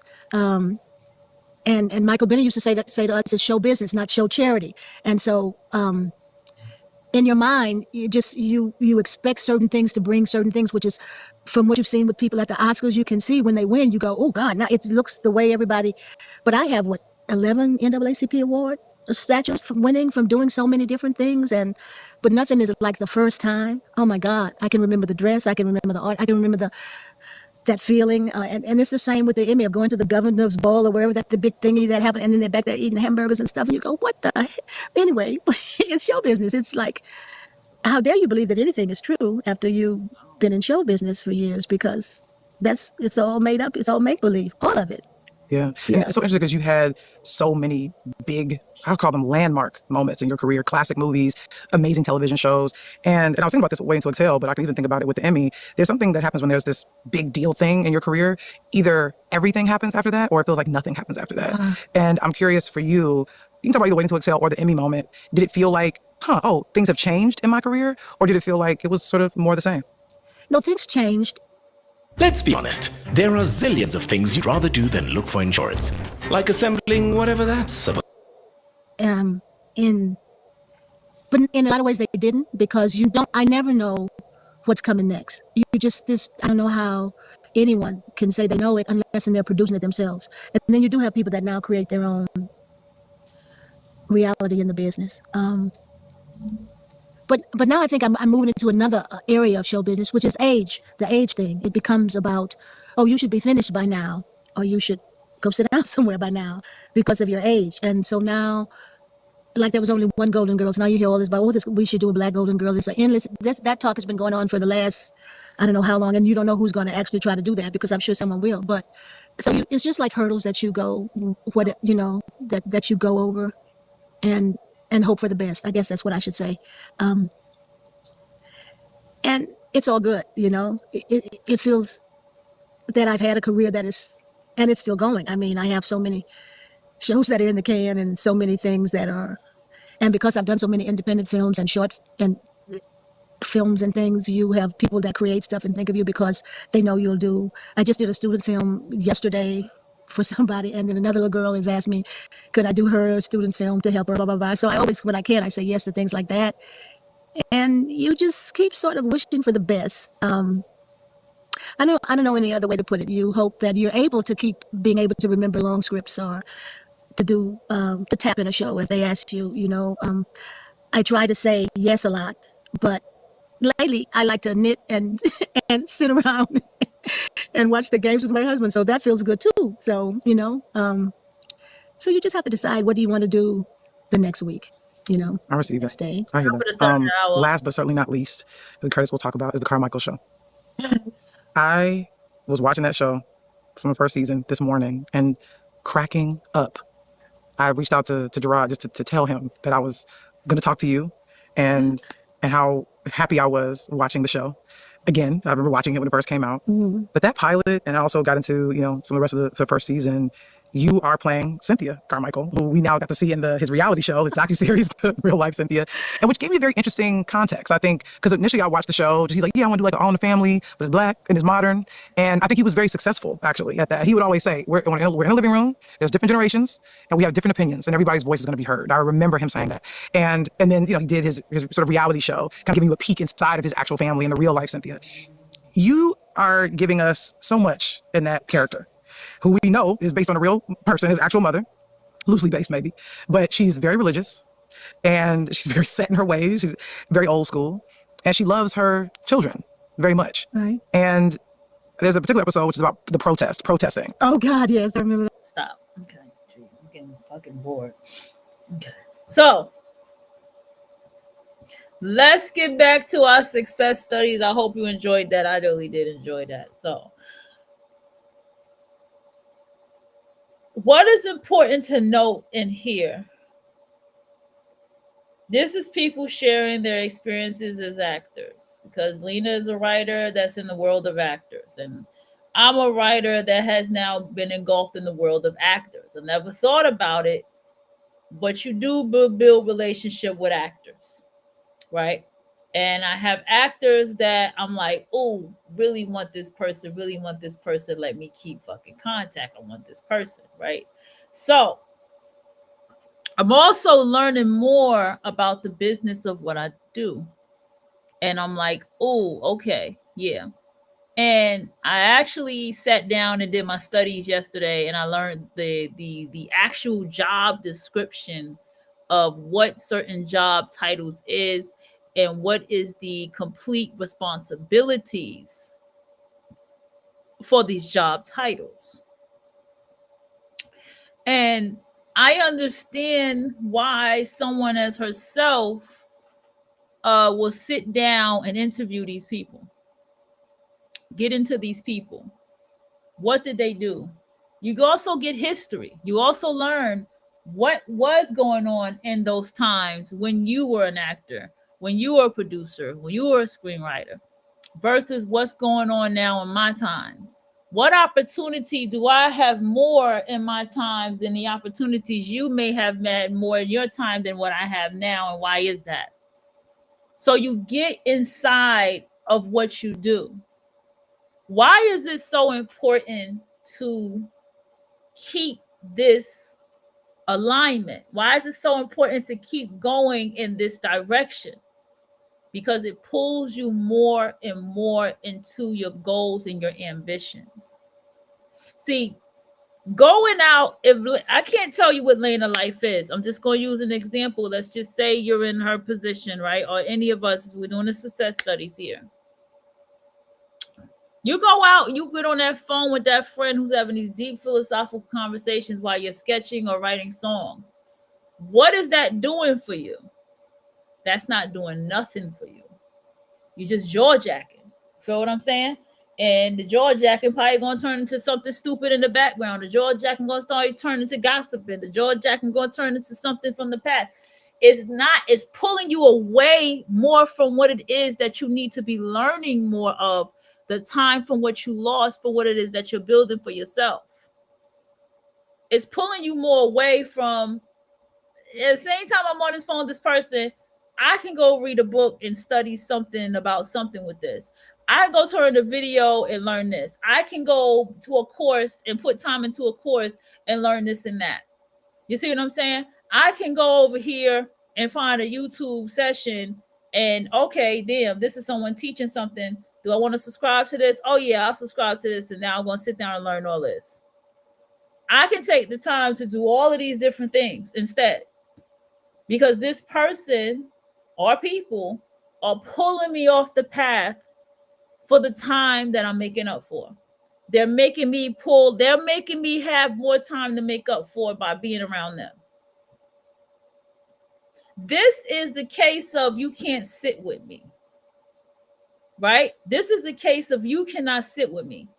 And it's okay with having a mentality of you cannot sit with me. Because you are walking something. You are on a mission. You are on a path. You are going somewhere on this path. And as you are going somewhere on this path, you can't have this, that, and the third bothering you.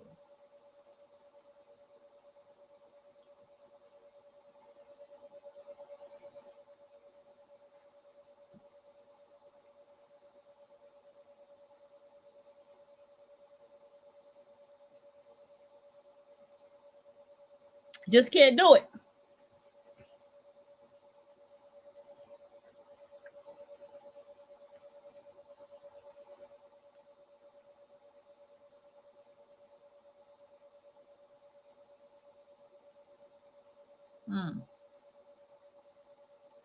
Now, what else does this do? Vibration wise, this pulls her more in the world that she's in. I need y'all to understand, like, hear me out on something. It's easy to be like, man, this person was in the industry, right? And they got, two toes in or a foot in the door. And so therefore they can be around these people. And this is not an example. Actually, this is a great example. Because that person could have not taken it serious, working as a personal assistant for that lady, right? She could have, with Gina Bryce, she didn't have to take that shit serious, not at all. And we wouldn't know her name. You know what I'm saying? She'd probably be on Tubi somewhere. Not knocking Tubi, I'm just saying. Like, she didn't have to make connections and meet the people she met. Like, come on, y'all. It's about the choices. It's about the choices that the person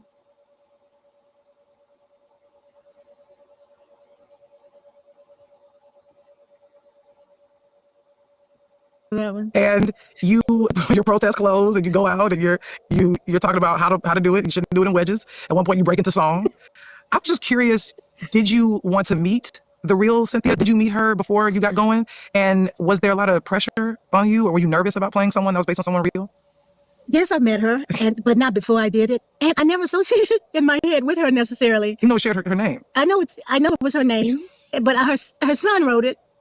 So instead of us taking hours and hours and hours to search for a song that sounds like some of our favorite songs that we listen to on Spotify, we can now copy the link for Spotify and paste it, and audio will show you all the similar songs they have that sound just like that. And it's his impression. So this person still made choices, and still while working, making the choices and getting the awards, they still made choices to still do what they're doing. Choices. That's it. That person that you see that's sitting on TV right now, go back to their social media and look at the choices that they made.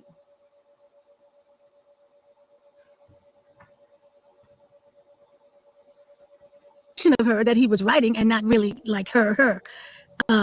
But when I met her, she was very pleased with what I was doing with her. So if she was pleased, I was pleased because, one episode where I had to say the N-word, big restaurant, the whole thing. And then Cynthia had to actually say the N-word. It became this big thing in my head because she's so religious and so proper in so many ways. But it was so hard to lose that show because I just thought it was such a good show and so smart. And it was over some political scene or some political show that they were saying no, they didn't want to air. And Gerard was saying, well, then you don't want the show. So it was a time when we were all in New Orleans because it was Essence Fest when we found out that the show was no longer gonna go. And it was a big time for Tiffany Haddish because that was when her big movie, Girls Trip, was coming out, and we were all there rooting for her, and everybody, and that became the core thing under her. And then Lil Rel had just got Get Out. So everybody was moving anyway. Their careers were moving. And then Gerard got another show afterwards, but it didn't do what the Carmichael show did.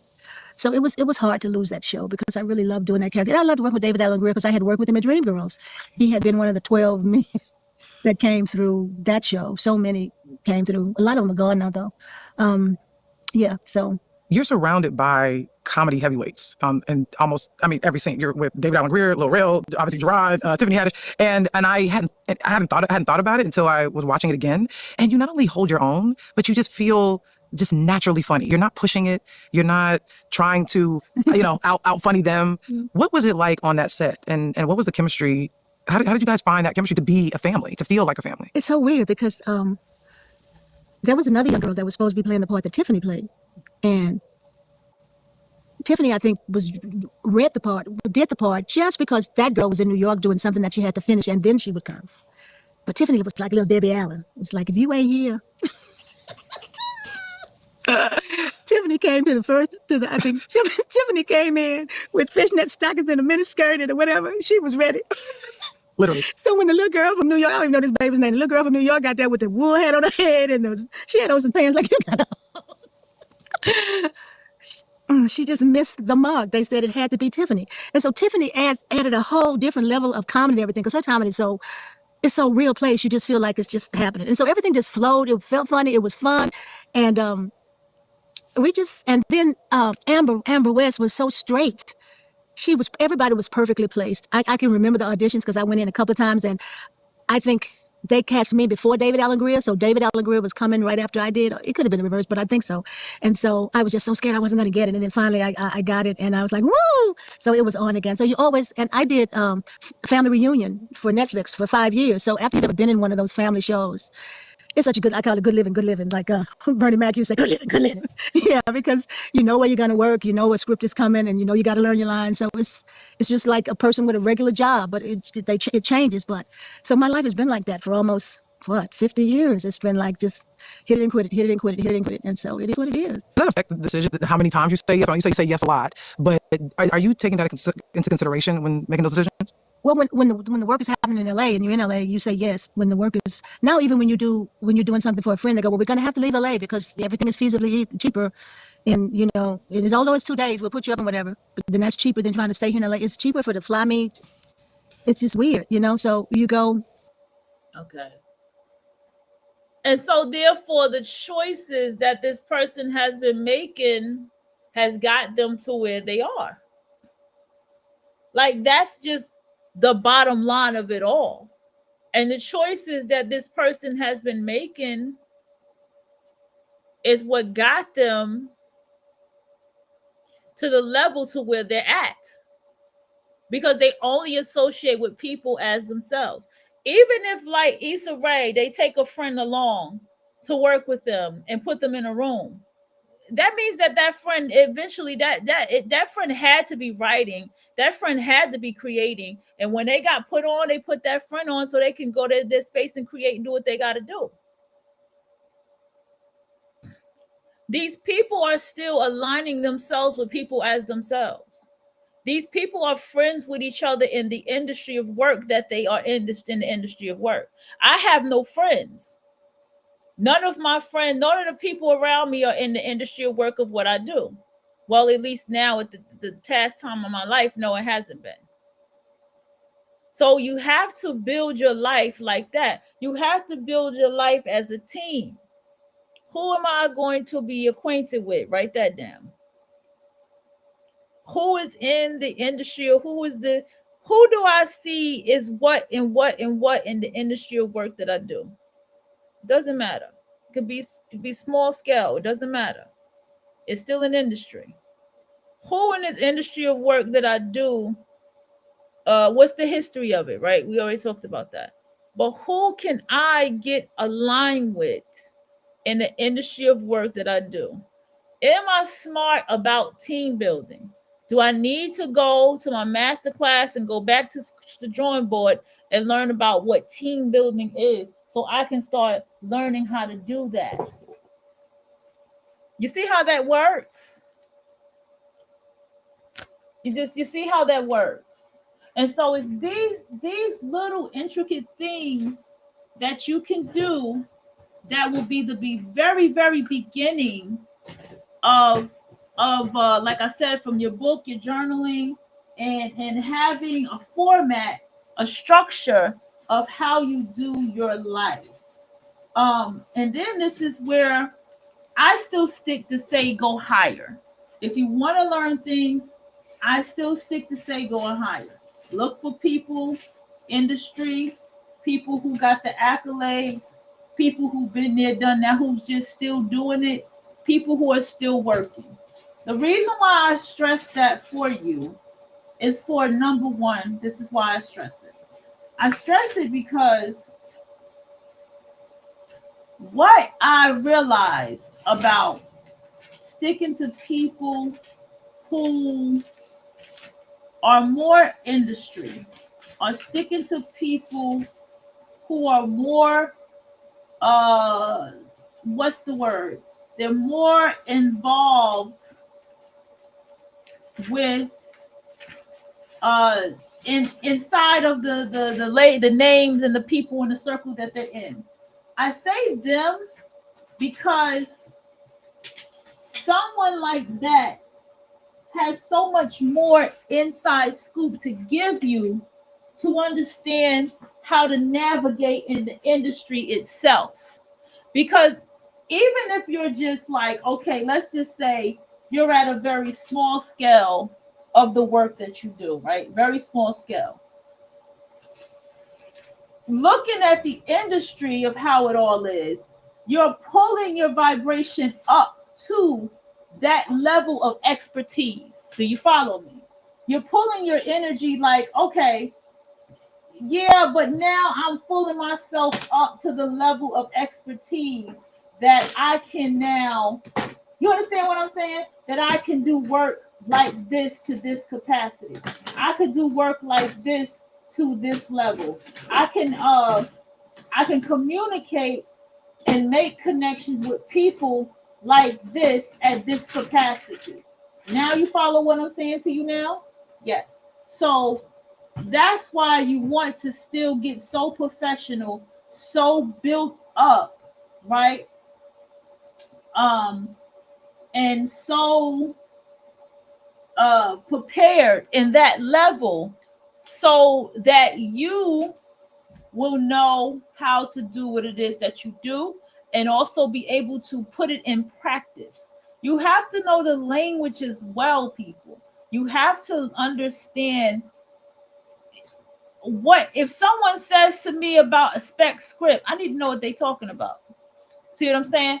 Someone says to me about in and out, a rental, or terms like this. I need to know what that means. Someone begins to start talking about certain people and names. I need to know what the hell they talk about. Sometimes you don't need to know, because like for me, I can openly say, well, I watched a lot of shows like Frasier, I could be honest about who I am. You see what I'm saying? I could be who I am. You know what I'm saying? Nobody can make me feel no type of way. And then on top of that,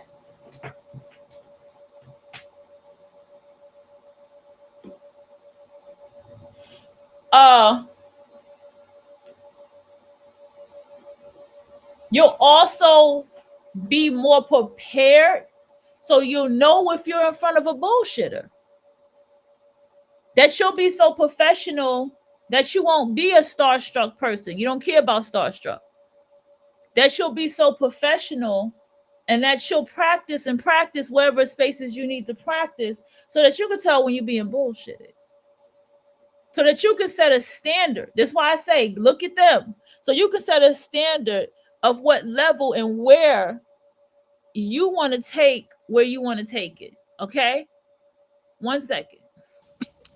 Which is another reason to go, maybe I'll just, you have to really think about the decisions you make, because you can get an offer to work 3 weeks in New York, but you have to be away from your family for 3 weeks. So all that's included in your decision making. Yeah. Last question. What's your definition of a really great actress? It's a good actress, one who gets a chance to act and work. And I've been blessed in that way, I think, to get a chance to actually do it. I think I'm a good actress. And some things I've seen myself, and I can't even believe it's me. Go, wow, I did that, And I think that's why I work really hard to get things down as right as I can before I even get there.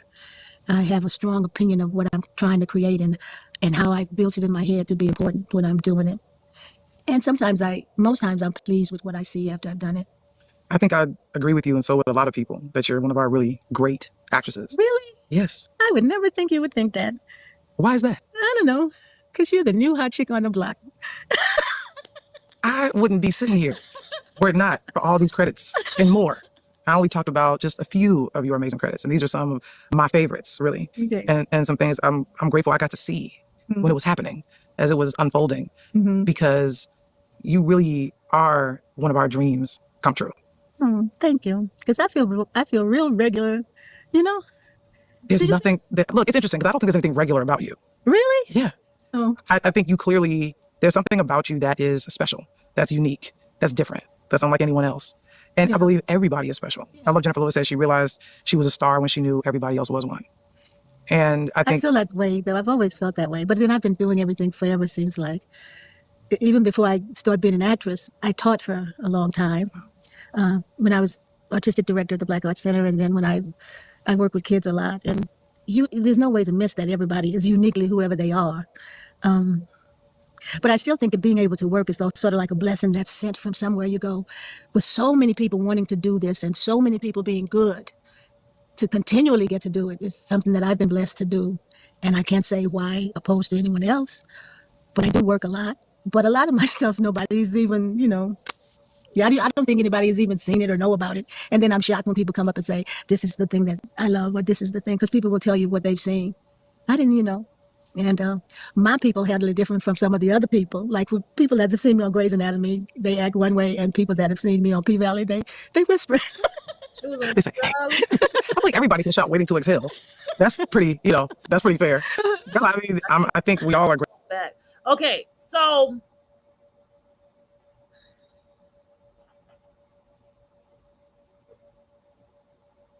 I believe in this. I'm going to stand on this, and I'm going to say from what I have observed and what I have analyzed for a while, from what I just said earlier. And I'm going to go ahead and start a show.